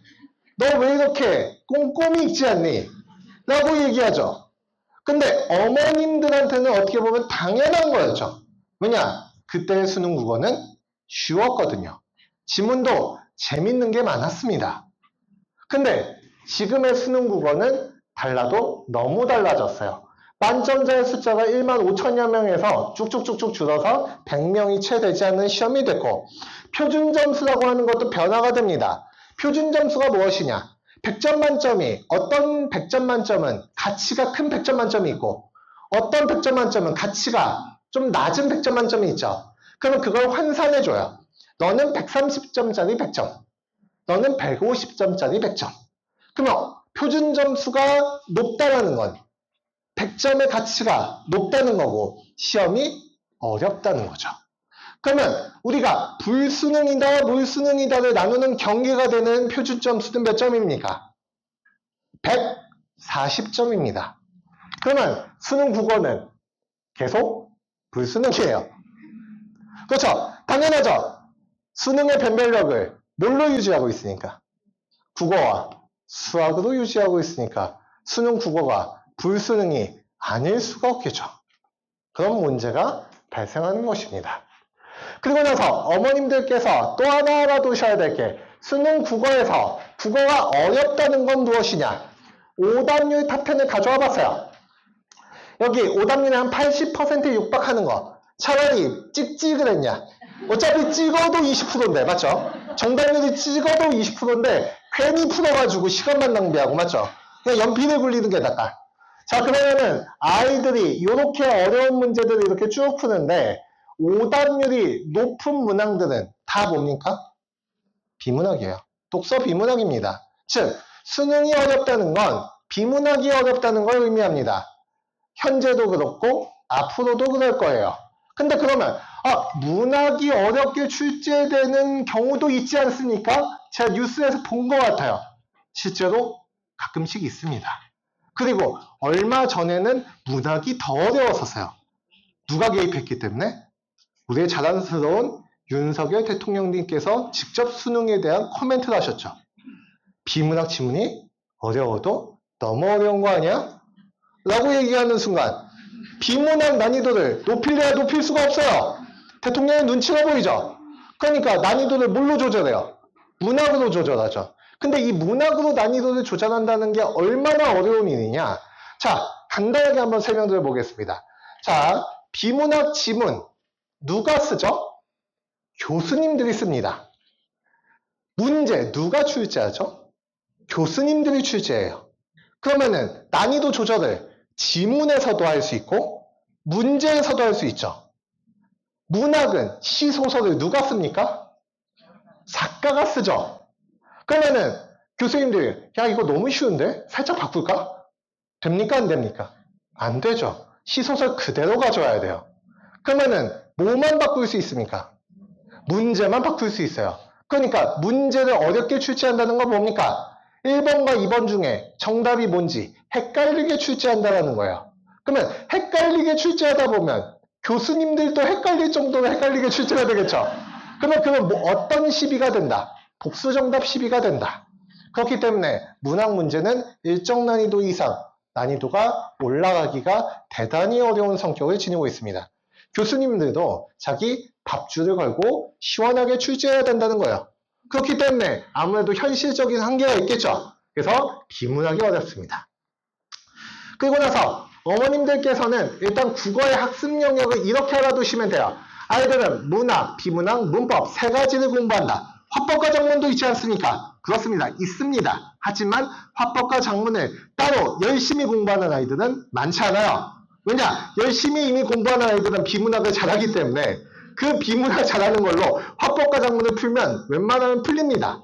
그렇기 때문에 화법과 작문은 시간 낭비만 하지 않고 시간을 좀 빨리 풀면 거기에서 세이브한 걸로 비문학에 조금 더 많은 시간을 투자하는 방법으로 아이들이 전략을 짜게 됩니다. 그러면은 문학 같은 경우에 현대고전, 운문, 산문이 있으니까 현대시, 고전시가 현대소설, 고전소설이 있고 비문학 같은 경우에는 인문, 사회, 과학, 기술, 예술 5개 분야가 있죠. 그러니까 이 5개 분야를 다 공부할 것 같지만 다 공부하면 아이들이 너무 똑똑해지는 문제가 또 발생할 수 있겠죠. 그렇기 때문에 여기에서의 지문들은 실제로 지문이 너무 어려워진 나머지 어디에서 개념을 가져와요? 대학교 교재에서 개념을 가져오고 있어요. 그러니까 이걸 배경 지식으로 풀어낼 수 있는 아이들은 이미 르네상스형 인재다. 그렇기 때문에 그런 식으로 우리는 공부하지 않습니다. 그럼 어떻게 합니까? 아이들이 독서 비문학이라는 이름으로 일단 기본적으로 문과, 이과에서 가지고 있는 일정 정도의 배경 지식과 그리고 지문을 읽어내는 문해력을 가지고 비문학을 테스트를 보게 됩니다. 그럼 어머님들께서는 비문학과 문학과 문법이 있구나 이렇게 생각하겠죠. 문법 같은 경우에는 이제 고등학교 때부터 공부하는 경우가 많은데 중학교 때부터 선행학습을 조금 시키면 조금 탄탄하게 갈 수 있겠구나. 내신도 어렵지 않고 이렇게 생각을 하게 된단 말이에요. 근데 이 문학에 대해서는 어머님들이 걱정이 많아요. 왜냐? 우리 아들이 너무 T예요. 싹 T죠. 그러니까 애들이 어떻게 됩니까? 문학 작품을 제대로 감상할 능력이 없어요. 마음속에 새싹이 없다는 거죠. 다 이제 말라버렸다는 거죠. 그래서 이런 아이가 과연 이 시를 제대로 읽어낼 수 있을까? 이런 걱정을 하신단 말이죠. 걱정하실 필요가 없습니다. 왜냐? 문학도 결국엔 비문학이라고 저는 생각하기 때문에 그렇습니다. 자, 어머님들하고 간단하게 제가 항상 같이 푸는 문제가 하나 있어요. 2022학년도 수능 국어 45번 문제입니다. 어머님들도 풀 거예요. 긴장하고 한번 들어보세요. 자, 좋습니다. 보기를 바탕으로 나를 감상한 내용으로 적절하지 않은 것은 이라고 되어 있습니다. 보기, 새에서 새장에 갇힌 새는 일상의 안온함에 길들어 자유를 억압하는 일상을 벗어나지 못하는 현대인을 상징한다. 새 행동에 대한 묘사는 일상에 충실하면 충실할수록 잠재된 힘과 본질을 잃어가는 아이러니를 반영하고 있고 일상에 만족하면서 자유로운 삶의 가능성을 외면하는 현대인의 모습을 보여준다고 되어 있습니다. 어머님들 제가 읽어드리니까 고개를 끄덕이시죠? 아, 새 장에 갇힌 새는 누구다? 현대인이다라는 거죠. 그러면은 자, 어머님들께 하나 문제 읽어드리겠습니다. 새 장문이 열려도 모이를 날지 않고 모이를 향해 달려갈 수 있을 때까지 걷는 새는 자신의 본질에 충실하다 보니 오히려 자유를 상실하게 되는 상황을 보여주는군이라고 되어 있습니다. 제가 커피 한 모금 마실 동안 한번 문제 풀어보세요.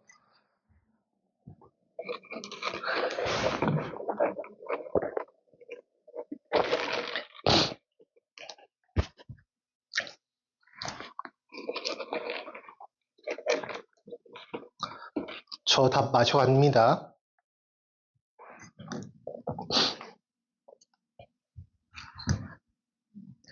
끝.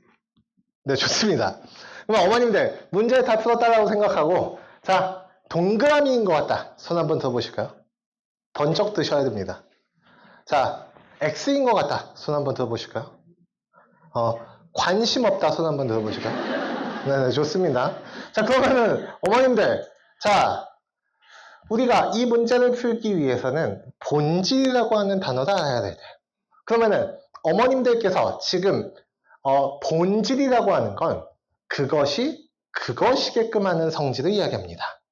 우리가 앉아있는 의자는 우리가 언제 버리죠? 더 이상 앉게 되지 못할 때 버리죠. 의자의 본질은 앉아있는다라는 데 있기 때문에 그렇습니다. 그러면 새의 본질은 무엇입니까? 새를 새이게끔 하는 것은 난다는 거죠. 그러면 걷는 새는 자신의 본질에 충실한 게 아니죠. 정답 X입니다. 자, 어때요? 생각보단 쉽죠? 자, 설명을 잘하죠? 네네. 자, 그러면은 자 볼게요. 우리가 이 문제를 풀 때 눈에 눈물 한 방울 맺히면서 푸냐? 따뜻한 가슴으로 푸냐? 그렇지 않습니다. 우리는 문제를 머리로 풉니다. 그러면은 결국에 문학 문제도 문학적 감수성으로 읽어내는 게 아니라는 거예요. 결국에 문해력과 사고력이 있으면 문학도 그 갈래에 대한 기본적인 지식이 있으면 다 풀 수 있는 문제들이 대부분입니다. 그래서 비문학을 잘하는 아이들은 고등학교 2, 3학년이 되면 대체로 문학에서 틀리지 않아요. 당연하겠죠. 문해력이 높으니까. 자, 그래서 국어에서 문해력의 영향이 절대적인 이유 당연합니다. 자, 우리가 옛날에 보면 옆에 문제집을 쌓아놓고 문제를 풀어도 점수가 안 오르는 아이들이 있는 반면에 그냥 쉬는 시간에 책만 읽었는데 국어는 잘하는 아이들이 가끔씩 있어요. 맞죠? 문해력이 높은 아이들은 별다른 문제풀이를 하지 않아도 점수가 높아요. 당연하겠죠. 그래서 강남에는 이런 이야기가 있죠. 국어는 집 한 채를 팔아도 점수가 오르지 않는다. 하지만 집값이 많이 올랐기 때문에 또 가능할 수 있습니다. 그렇죠? 근데 우리는 너무나도 다행이게 우리의 자녀들이 아직 어리죠. 어렸을 때부터 학습을 시키면 집 한 채 값을 아낄 수가 있겠죠. 그래서 자, 그러면은 결국에는 우리가 글을 읽고 정확히 이해하는 이 문해력이라고 하는 게 국어 학습의 기본이자 핵심이고 학습의 기본과 근본을 다지기 위해서 아이들이 초등학교 때부터 문해력에 관심을 갖고 학습을 시작하고 있는 것이라고 저는 생각합니다. 자, 국어 과목이라고 하는 게 위상이 많이 높아졌죠. 지금 국어 과목의 위상, 자, 매우 높습니다. 일단 과목 중에 최고, 국어? 아니죠. 수학입니다. 자, 두 번째, 국어? 아니죠. 영어입니다. 세 번째, 국어? 아니죠. 과학이죠. 네 번째, 이제는 그래도 국어가 4등 정도 하죠. 근데 제가 봤을 때 국어의 위상이 조금씩 높아지고 있어서 한 3등까지 올라가지 않을까 라는 생각까지도 합니다.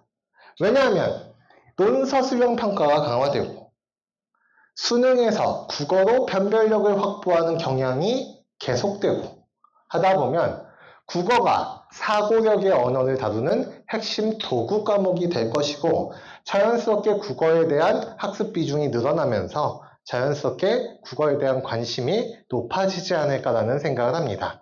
특히 이 AI 시대의 교육에서는 정보 이해력과 논리적 사고력이 대단히 중요해져요. 특히 이 AI 시대의 문해력이라고 하는 건 문학적인 문해력이 아닙니다. 비문학적인 문해력이에요. 그래서 이 비문학적 문해력이 AI 시대의 아이들을 훈육하는 핵심 키워드가 될 거다라고 저는 생각을 합니다. 기파학문원의 커리큘럼 간단하게 소개해 보겠습니다. 일단 저희가 학원 커리큘럼은 책을 읽는 독서, 비문학, 문학, 문법 4개로 구성이 됩니다. 초등에서는 독서를 하되 문학책을 읽혀요. 즉, 이야기책을 주로 읽히면서 문학적인 문해력을 길러줍니다. 비문학 같은 경우에는 주로 책을 읽히기보다는 지문 분석을 시킵니다. 그래서 아이들한테 정확하게 읽는 연습을 시켜줍니다. 그래서 이 부분을 학습시킨다고 생각해 주시면 됩니다. 문법은 따로 공부시키지 않습니다. 왜냐하면 문법 같은 경우에는 어차피 수능, 국어, 문법에 대한 대비를 하는 것이기 때문에 초등교육 때 너무 많은 걸 알려주다 보면 아이들한테 과한 선행학습이 될 수 있어요. 어차피 까먹습니다. 그렇기 때문에 굳이 학습시키지 않아요. 중등 같은 경우는 조금 다릅니다. 문법을 매주 나가고 문학도 나가고 책을 읽는데 비문학 도서를 주로 읽힙니다. 그래서 비문학 도서를 읽혀서 독서와 비문학 훈련을 시키고 문학을 공부하고 문법을 매주 공부합니다. 그걸 한 주에 3시간 30분 동안 매주 학습시킵니다. 이게 저희 기파학문원 중등 간의 커리큘럼입니다. 아무래도 그러다 보니까 수업이 굉장히 길고 그리고 매주 각 파트를 공부하기 때문에 학습량에 대한 부담이 있어서 많은 아이들이 중등간으로 가는 걸 좀 두려워하고 그리고 아무래도 중등간에서 오래 버텨내지 못하고 있는 것도 사실입니다. 하지만 저는 국어는 전 영역을 매주 고르게 학습해야 된다는 생각을 가지고 있기 때문에 이런 식으로 커리큘럼을 좀 짜봤습니다. 자, 저희는 국풀교육이라고 하는 곳에서 나왔습니다. 그래서 국풀학습법에 맞춰서 기파랑 초등관과 중등관을 운영하고 있어요. 그럼 국풀학습법의 취지는 무엇이냐? 자, 문제집을 보면 왼쪽에 지문이 있고 오른쪽에 문제가 있죠. 아이들이 왼쪽에 있는 지문을 읽고 오른쪽에 있는 문제를 당당히 풉니다. 그러면 1번과 2번 중에 고민하다가 아이가 1번을 골라요. 근데 정답이 2번이면 아이들은 어떤 생각을 갖습니까? 아깝다라는 생각을 갖습니다. 그렇죠? 왜냐? 내가 1번과 2번을 고민하다가 1번을 골랐는데 2번이 정답이라면 거의 맞은 것과 진배였기 때문에 그렇습니다. 그렇죠? 그럼 아이들은 틀린 거라고 표시하기엔 다소 애매하니까 표시를 어떻게 하기 시작합니까? 세모를 치기 시작해요. 맞죠? 그렇게 되면서 아이들은 점점점 제대로 알고 있는 것과 잘 모르는 것을 구분하기가 대단히 어려워집니다. 선생님들은 아이가 틀려서 세모를 쳐온 걸 보면서 야, 너 이거 왜 틀렸니? 라고 이야기합니다. 그럼 아이들은 뭐라고 이야기합니까? 잘 모른다라고 얘기합니다. 왜냐? 기억이 실제로 안 나니까요. 과거에 풀었기 때문에, 그제 풀었기 때문에, 학교에서 풀었기 때문에 아이는 왜 틀렸는지 잘 모릅니다. 그럼 선생님은 뭐라고 합니까? 지나가면서 너 꼼꼼히 읽어 라고 얘기합니다. 그렇죠. 당연하죠. 이 꼼꼼히라고 하는 마법의 단어 가정에서도 학교 현장에서도 사교육 시장에서도 아이들한테 우리는 글을 꼼꼼히 읽으라고 이야기합니다. 그리고 나서 어머님들 중에서는 심지어 어떻게 이야기합니까? 아이가 글을 너무 빨리 읽는 경향이 있어요 라고 얘기합니다. 그래서 야, 너 글 천천히 읽어 라고 얘기합니다. 그러고 나서 더 심하면 어떻게 합니까? 야, 너 밑줄 치면서 읽어 라고 얘기합니다. 그래서 아이들이 한 줄 한 줄 정성스럽게 밑줄을 치기 시작하죠.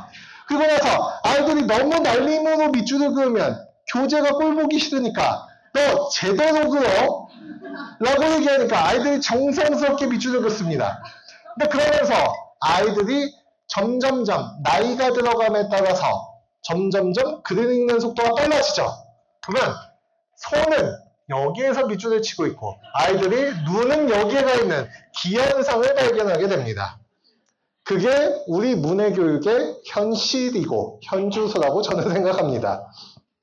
그래서 우리가 정말로 문제를 풀었다면 사고 과정을 제대로 정리할 줄 알아야 된다. 즉 수학 같은 경우에는 풀이 과정을 적기 때문에 아이가 틀린 부분이 있으면 야, 너 여기 틀렸네.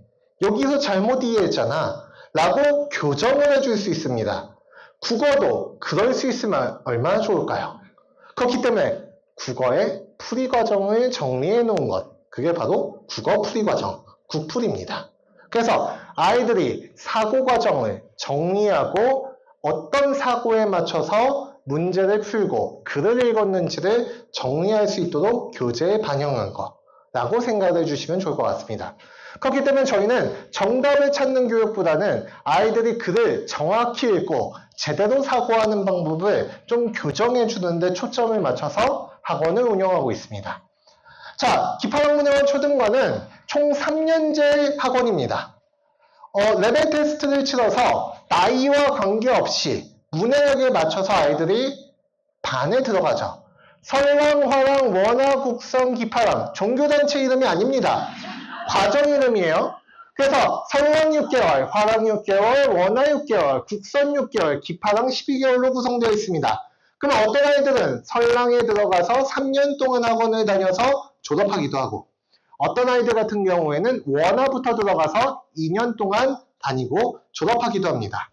그리고 아이들 중에서는 늦게 과정을 시작하거나 또는 학년은 높은데 레벨이 낮은 경우에는 저희 같은 경우에는 국성까지는 마무리하고 가도록 많이 권장하는 편입니다. 그래서 아이들한테는 국성까지 가도록 해라. 그리고 나서 아이들 중에서 이런 경우가 있어요. 6학년 2학기인데 원화 과정이에요. 그러면은 어떻게 해야 될까요? 중학교 1학년 때 내신이 없다면 국성까지 듣고 올라가도 괜찮다. 근데 내신이 있으면 원화 단계에서 그냥 올라가도 된다. 이렇게 이야기를 많이 하는 편입니다. 왜냐? 커리큘럼적으로 그렇게 설계가 되어 있기 때문에 그렇습니다. 문학 같은 경우에는 1교시, 그리고 비문학 같은 경우에는 2교시의 학습을 합니다. 문학 같은 경우에는 책을 읽고 하는 독서 논술을 한 달에 책을 2권씩 읽어가면서 훈련합니다. 즉, 책 한 권을 2주 동안 학습합니다.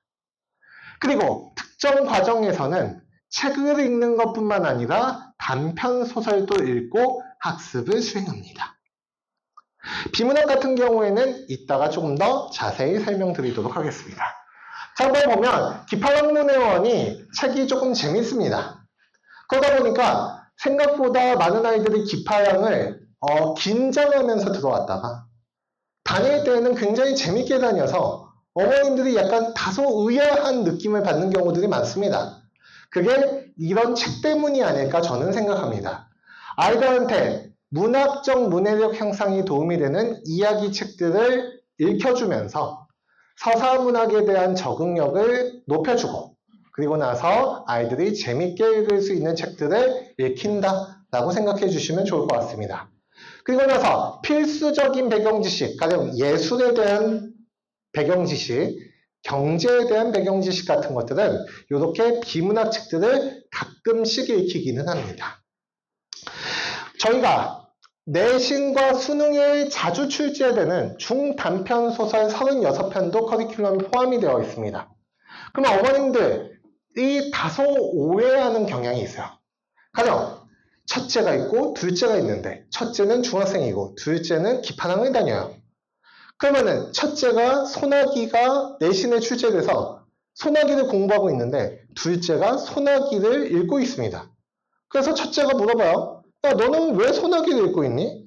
기파랑 교재에 나오니까. 그래서 뭐라고 얘기합니까? 첫째가? 야, 그거 중학교 때 읽는 거야. 읽지 마. 기분 나쁘니까. 라고 얘기하죠. 근데 그러면 어머님은 이 대화 환경을 보면서 우리 아이가 이걸 소나기를 지금 읽는 게 맞는가? 라는 생각이 들죠. 근데 저희가 소나기를 읽힌다, 단편 소설을 읽힌다라는 건 중학교 때처럼 지문을 완전히 암기하듯 공부해서 문제를 풀리겠다라는 의미가 아닙니다. 즉, 아이들이 1910년대, 1920년대 시대 순서대로 작품들을 읽어가면서 간접 경험을 시키겠다라는 의도로 이해해 주시면 좋을 것 같아요. 왜냐? 아이들이 너무나도 부유한 세대이기 때문에 요즘에는 아이들이 가난을 전혀 이해하지 못하죠. 그렇기 때문에 1910년대, 1920년대 지식인들과 농민들이 어떤 고민을 하면서 살아갔는지를 아무리 역사적 지식을 알려줘도 아이들이 잘 모릅니다. 근데 문학 작품을 통해서 간접 체험하면 그나마 조금은 이해하고 넘어갑니다. 그렇기 때문에 우리 근현대사를 개략적으로 이해하면서 그때의 시대상을 내신 수능에 나오는 중단편 소설을 통해서 이해할 수 있도록 하는 취지에서 만든 게 이 커리큘럼이라고 보시면 좋을 것 같아요. 자, 넘어가 보도록 하겠습니다. 실제 교재입니다. 아이들이 필기한 내용을 바탕으로 해서 가져와 봤어요. 그러면은 저희가 책을 읽으면 책과 관련된 칼럼을 아이들이 항상 읽습니다. 그리고 나서 1번부터 5번까지는 내용 확인 문제, 그리고 나서 6번부터 8번까지는 어휘 퀴즈, 9번은 고사성어, 10번은 요약하기입니다. 그래서 아이들이 보면은 여기 형광펜으로 밑줄 친 거 보이시죠? 이게 여기 1번부터 5번까지 근거가 되는 문장에 밑줄을 친 겁니다. 그리고 나서 핵심 문장에 밑줄 그어놓은 거 보이시죠? 이렇게 이 칼럼의 핵심 문장은 요거야. 이렇게 애들이 표시해 놓은 거라고 생각하시면 됩니다. 고사성어의 의미도 스스로 정리해 와야 됩니다. 그래서 저희가 주간 테스트에 그대로 출제하기 때문에 아이들이 고사성어의 의미를 본인이 정리해 오도록 합니다. 자, 책을 읽기 전에 배경 지식과 관련된 학습을 하면서 영상도 따로 시청합니다. 그래서 아이들이 실제로 독서 교육과 관련된 스타트를 할 준비를 하죠. 그리고 나서 사실적 이해를 통해 내용 정리를 해줍니다. 그러면은 이 내용이 지금 봤을 때 선생님들과 함께 푼 문제같이 보이지만 그렇지 않습니다. 아이들이 책을 읽고 직접 적어와야 돼요. 과제로. 저는 이렇게 생각합니다. 우리의 독서 교육이 많이 망가지고 있는 이유는 우리는 독서 학원을 왜 보냅니까, 어머님들? 책을 읽고 이해할 수 있는 방법을 배웠으면 하는 마음에 보내죠. 근데 독서 학원은 어떤 식의 목표를 가지고 있습니까? 책을 잘 읽어왔다는 걸 전제로 아이들에게 토의와 토론을 시켜서 독후 활동을 시키죠. 그러니까 어머님들의 애초의 의도와 다른 교육이 이루어져요. 그리고 아이들이 처음에는 책을 굉장히 열심히 읽습니다. 엄마 손을 붙잡고 너 이번 학원 열심히 다녀야 돼. 이러면 알겠어. 열심히 다녀볼게. 라고 생각하고 한 2, 3주는 열심히 다녀요. 그러다가 아이의 창의력이 돋아나기 시작하죠. 어떤 창의력? 선생님은 내가 과연 이 책을 절반만 읽으면 알까 모를까? 그렇죠. 고민이 되죠. 너무 궁금한 거예요. 궁금하니까 실험을 한번 해보죠. 절반만 읽어갑니다. 선생님은 과연 알까 모를까? 근데 선생님이 알아요. 근데 선생님이 알고 야, 너 이거 다 끝까지 읽어와야 돼. 오늘은 선생님이 조금 더 자세히 설명해 줄 거니까 열심히 듣고 수업에 열심히 참여하는 거야. 그리고 나서 다음 주에는 꼭 다 읽어와야 돼. 라고 약속을 합니다. 그리고 그 약속을 하고 아이는 실제로 수업을 열심히 듣고 토론에 열심히 참여합니다. 피드백 문자는 아이가 토론에 너무나도 열심히 참여해서 오늘 수업을 잘 듣고 귀가합니다라고 보내요. 그러면 아이는 집에 가면서 이런 생각을 하죠.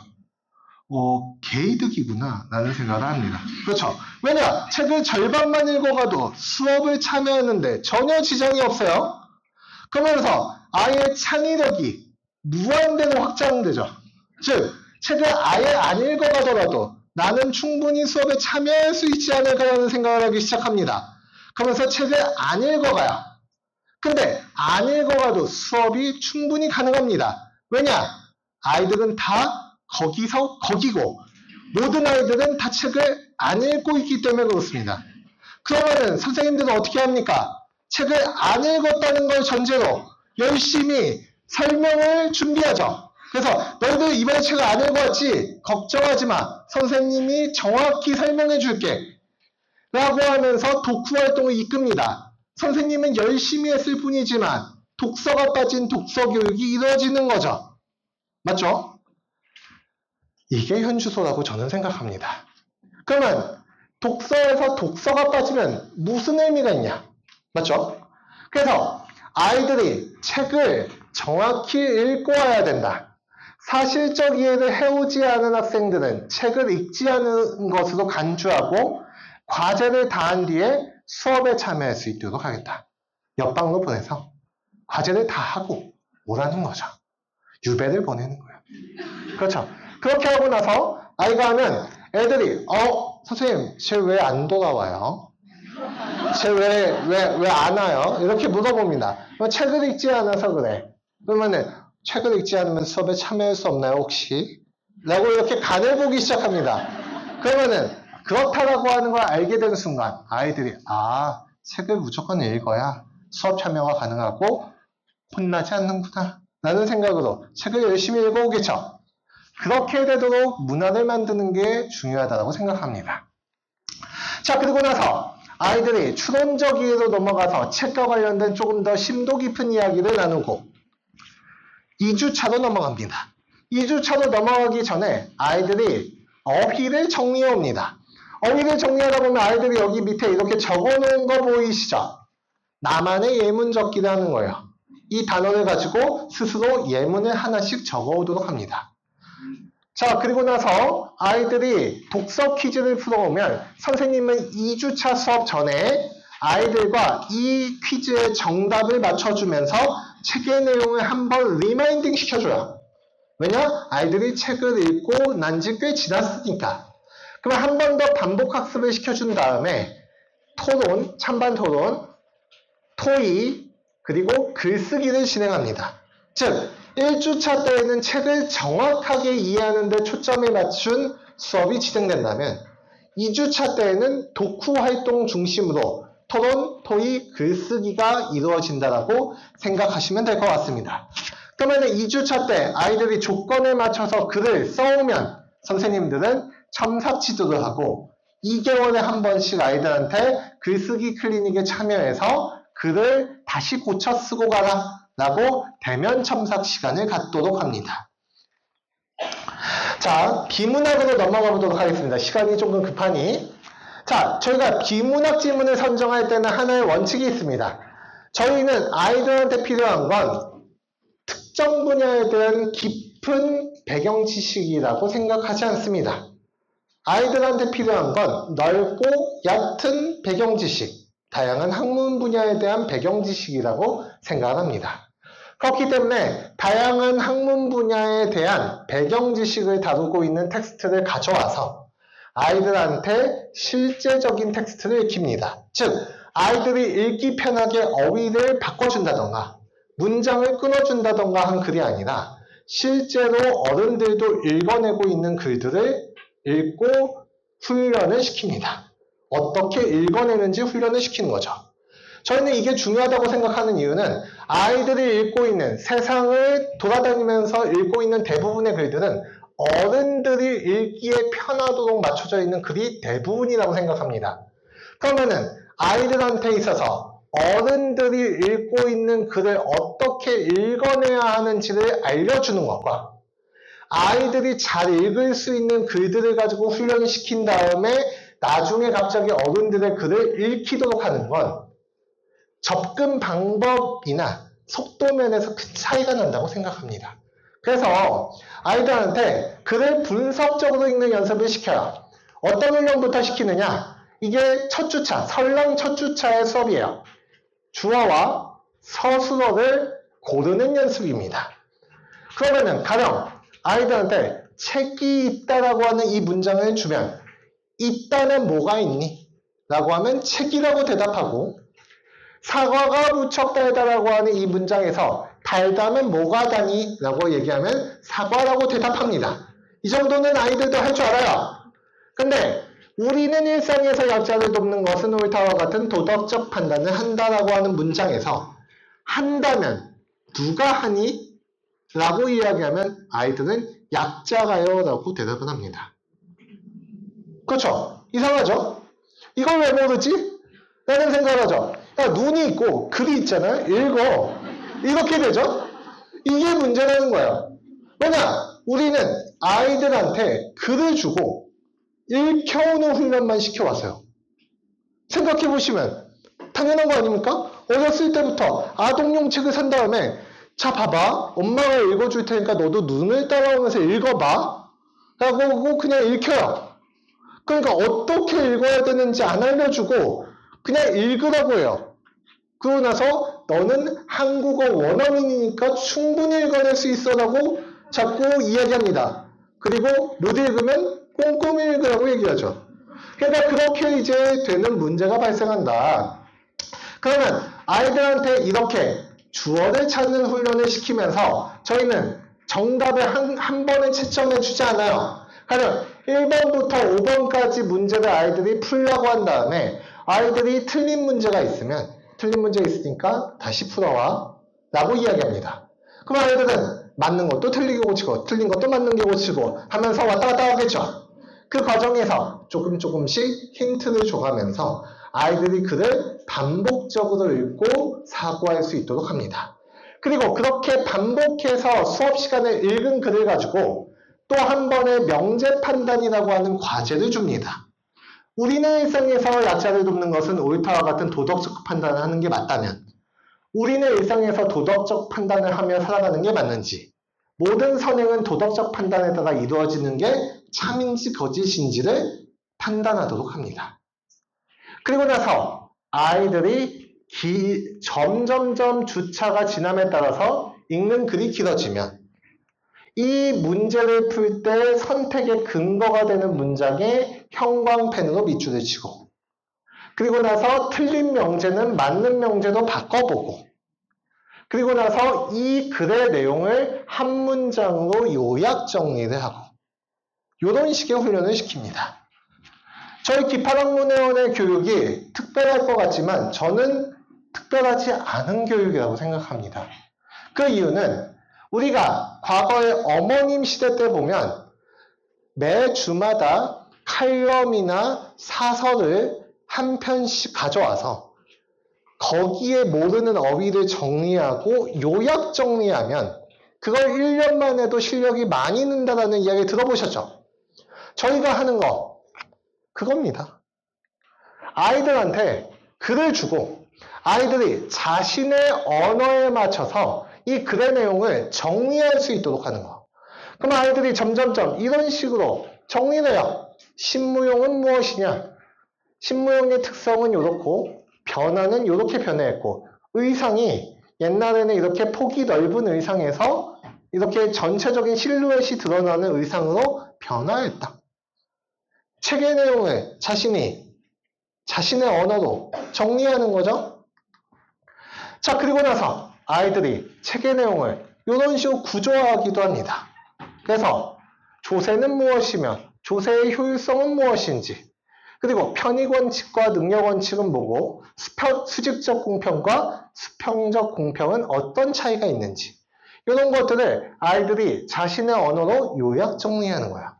물론 많은 아이들이 이걸 어려워합니다. 그렇죠? 그렇겠죠? 근데 저희가 이걸 훈련을 시키는 과정을 통해서 아이는 나이를 초월한 문해력을 가질 수 있을 것이라고 확신하고 중학교, 고등학교가 되면 교과서가 쉬운 아이, 교과서가 쉽게 이해되는 아이로 바뀔 수 있을 거라고 생각합니다. 저는 어떤 아이들은 교과서가 대단히 어려운 아이들이 있다고 생각합니다. 학원에서 선생님이 교과서 내용을 한 줄 한 줄 읽고 어느 부분을 외워야 되는지를 설명해 주지 않으면 한 문장도 제대로 이해하지 못하는 아이들이 있고 오독하는 아이들이 있다고 생각합니다.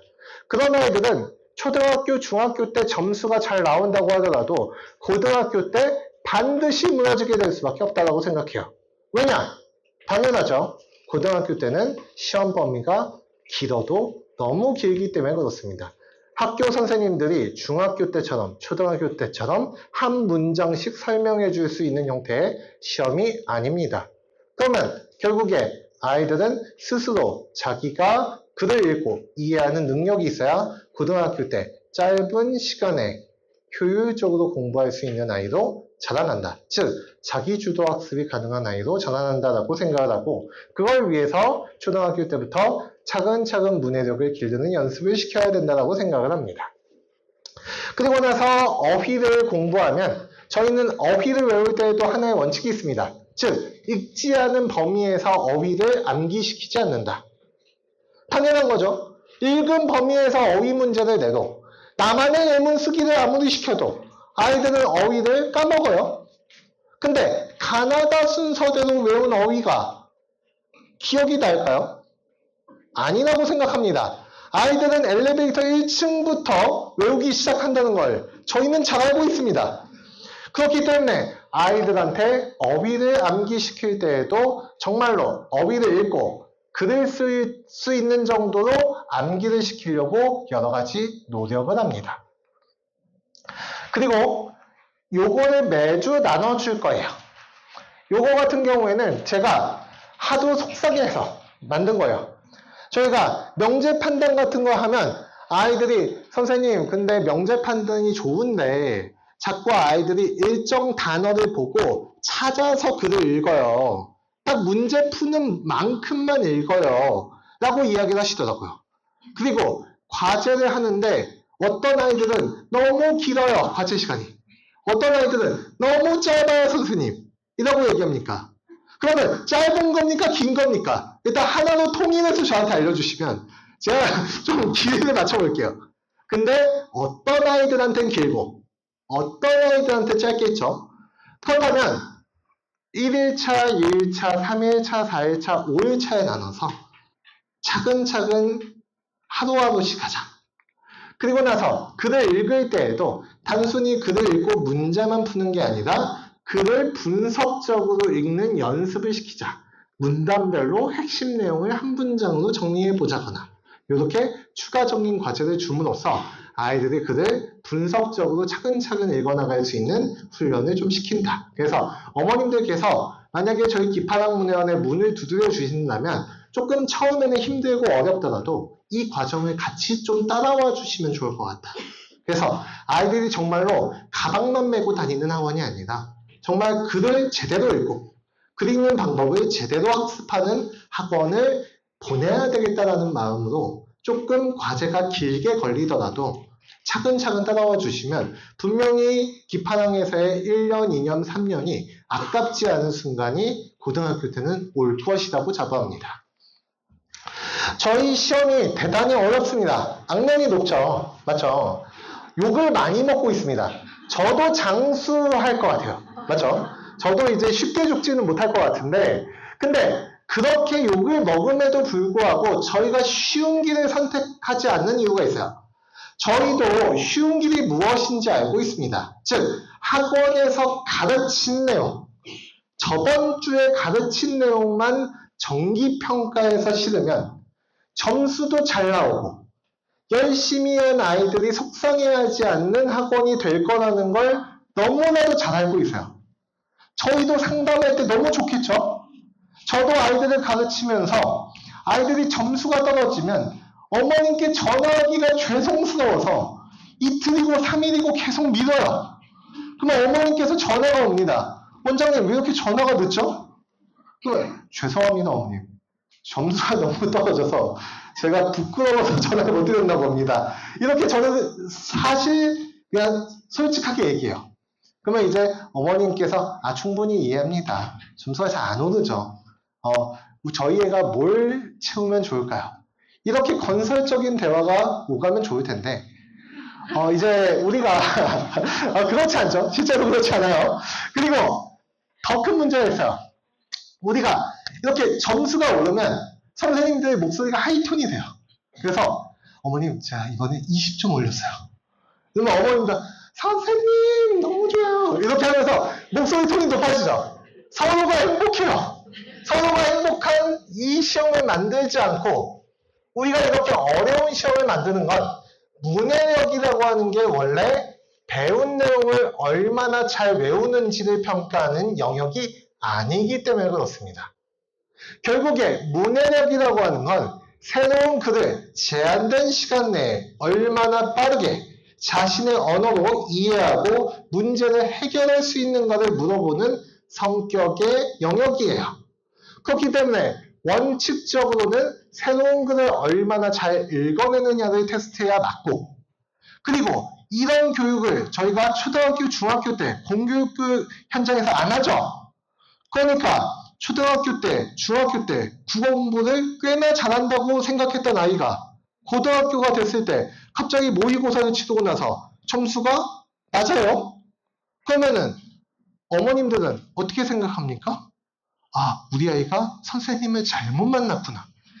중학교 때 선생님은 참 좋은 선생님이었는데 고등학교 선생님이 갑자기 바뀌면서 애가 적응을 못했구나라고 생각합니다. 그리고 나서 학원을 돌기 시작하죠.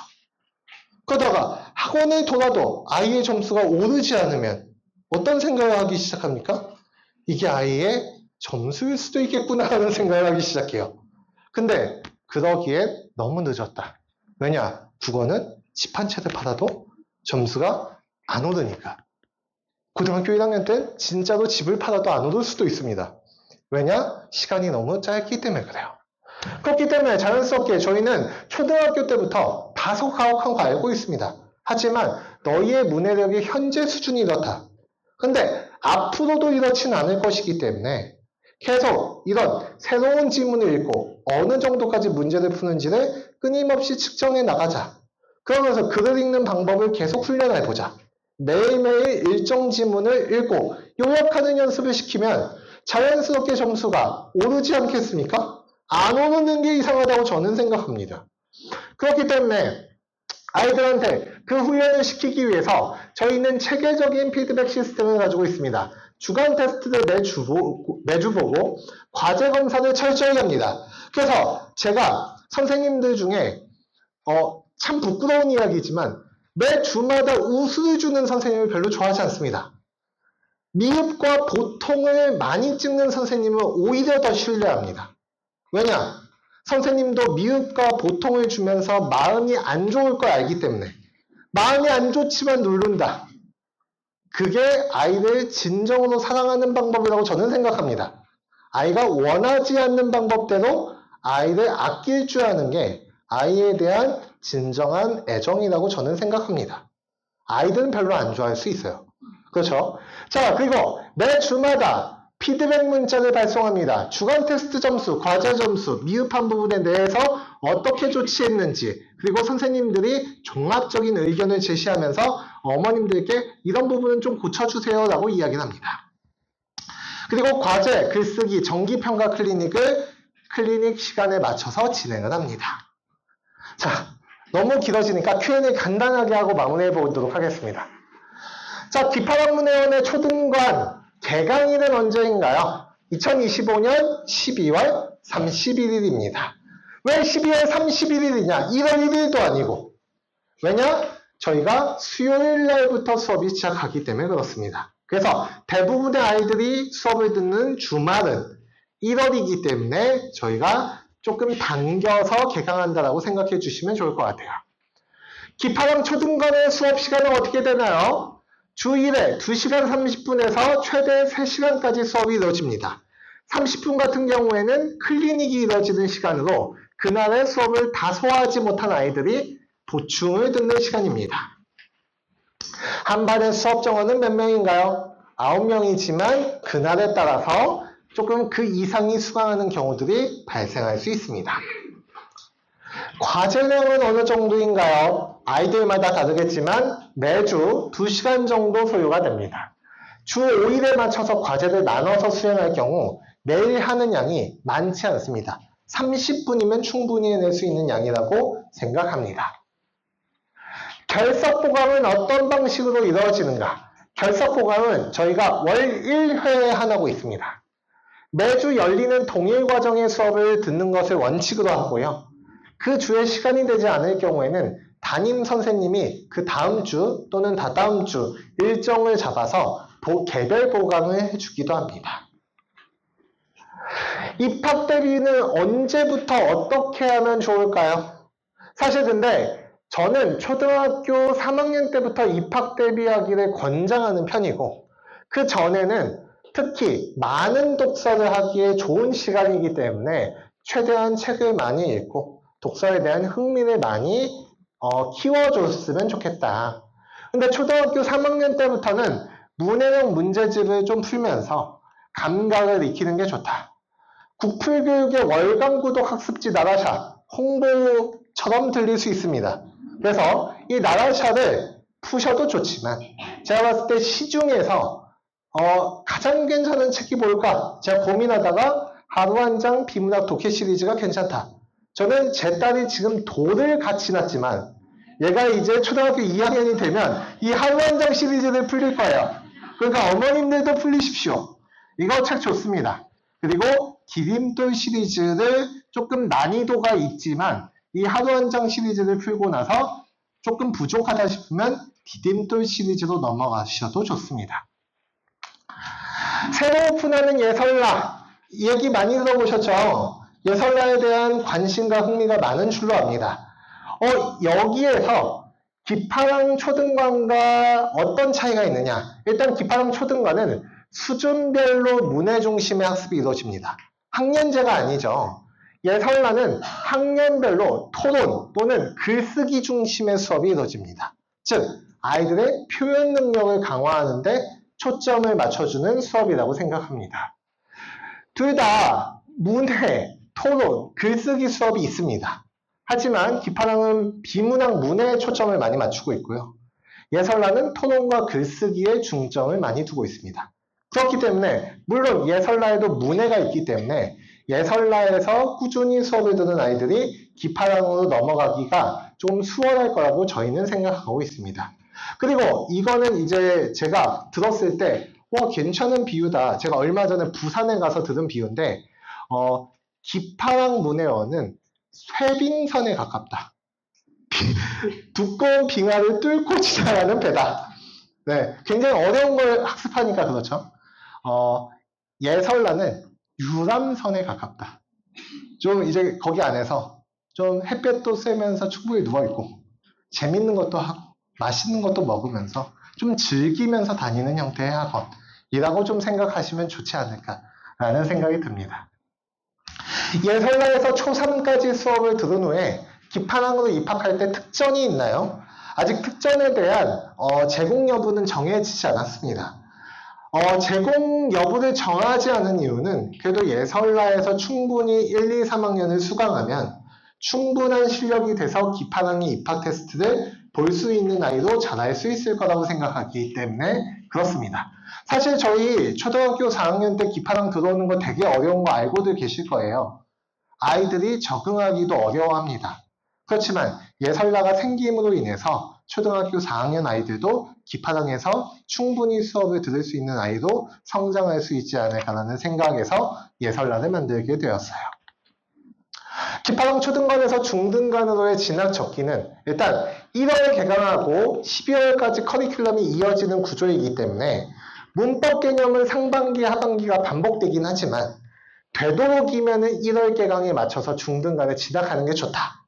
하지만 초등반에서 비문학을 아직까지 조금 잘 읽지 못한다.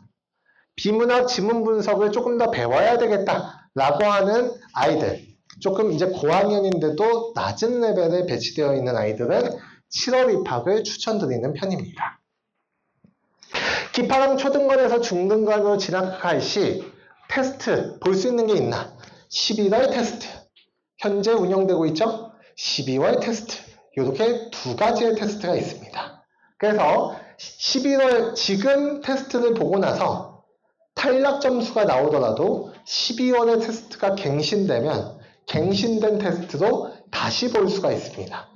그러면 12월 테스트를 보고 나서 탈락하면 어떻게 되나요? 2월에 테스트가 다시 열립니다. 그래서 그때 보시면 된다. 이렇게 정리할 수 있을 것 같습니다. 자, 마지막입니다. 기파랑 초등관이 이전을 합니다. 어머님들 이 건물 많이 보셨죠? KT 아래에 있고 여기 준호헤어 다니는 어머님들 많이 계실 것 같은데 준호헤어 건물입니다. 준호헤어 건물에 5층에 연세의학통증의학과라고 있었어요. 정형외과였죠. 여기가 나갔습니다. 그리고 저희가 들어갑니다. 그래서 여기에서 이제 12월 3일부터 분당 초등관에 있는 아이들은 이전에서 수업을 듣고 실제로 기파랑과 예설라의 아이들은 여기에서 수업을 듣게 됩니다. 그래서 저희가 인테리어를 조금 열심히 하고 있어요. 이제 어머님들 인테리어 한 번이라도 해보신 분들 아실 텐데 일단 인테리어는 곡선이 들어가는 순간 돈이 많이 듭니다. 맞죠? 직선이 훨씬 더 수월한데 근데 저희가 이 예설라와 기파랑이 같이 공존하는 공간을 좀 만들고 싶었어요.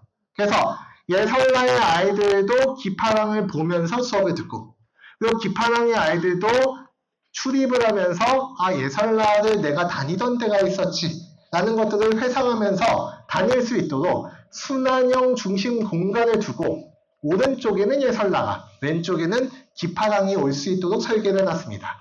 그리고 여기에는 서재를 둬서 아이들이 이제 유배를 당할 공간을 마련해놨어요. 그래서 여기에서 아이들이 책을 읽고 이제 넘어가는 구조로 설계를 해놨습니다. 그래서 엘리베이터에서 내리면 이렇게 됩니다. 이렇게 이제 되면 왼쪽에는 예설라가 있고 오른쪽에는 이제 기파랑이 있는 거죠. 그러고 나서 여기에 보면 이제 유배 장소가 있고 아이들이 여기에서 대기를 하거나 학부모님들께서 여기에서 편히 앉아 있고 여기 창문 뚫려 있는 거 보이시죠? 여기가 이제 원장실이에요. 그러면 이제 뒤를 돌아보면 제가 앉아 있고 뭐 이런 식이 되는 거죠. 네. 그리고 기파랑문회원의 이제 전경 그리고 예설라의 전경은 이와 같습니다. 그리고 내부 공간 같은 경우에는 아이들이 좀 이 복도를 돌면서 이 공간이 통유리창으로 되어 있기 때문에 통유리창으로 이제 햇볕을 받으면서 아이들이 이제 좀 복도를 다니면서 약간이라도 산책하는 느낌이 들면서 수업장에 들어갈 수 있는 어떤 좀 리프레시를 할 수 있는 공간을 좀 마련해 보려고 좀 인테리어에 힘을 좀 주고 있는 상황입니다. 그래서 아이들이 조금 더 좋은 환경에서 수업을 들을 수 있는 여건이 마련되지 않을까 싶고 그래서 기파랑에도 예설라에도 많은 관심을 가져주시면 좋을 것 같습니다. 입학 테스트 보시고 싶으신 분들은 저희 홈페이지를 검색해보면 거기에서도 신청이 가능하지만 이 QR코드를 찍어서 테스트를 예약해 주셔도 좋습니다. 네네. 그리고 너무 제가 설명하기 길었는데 긴 시간 동안 들어주셔서 대단히 감사합니다. 네.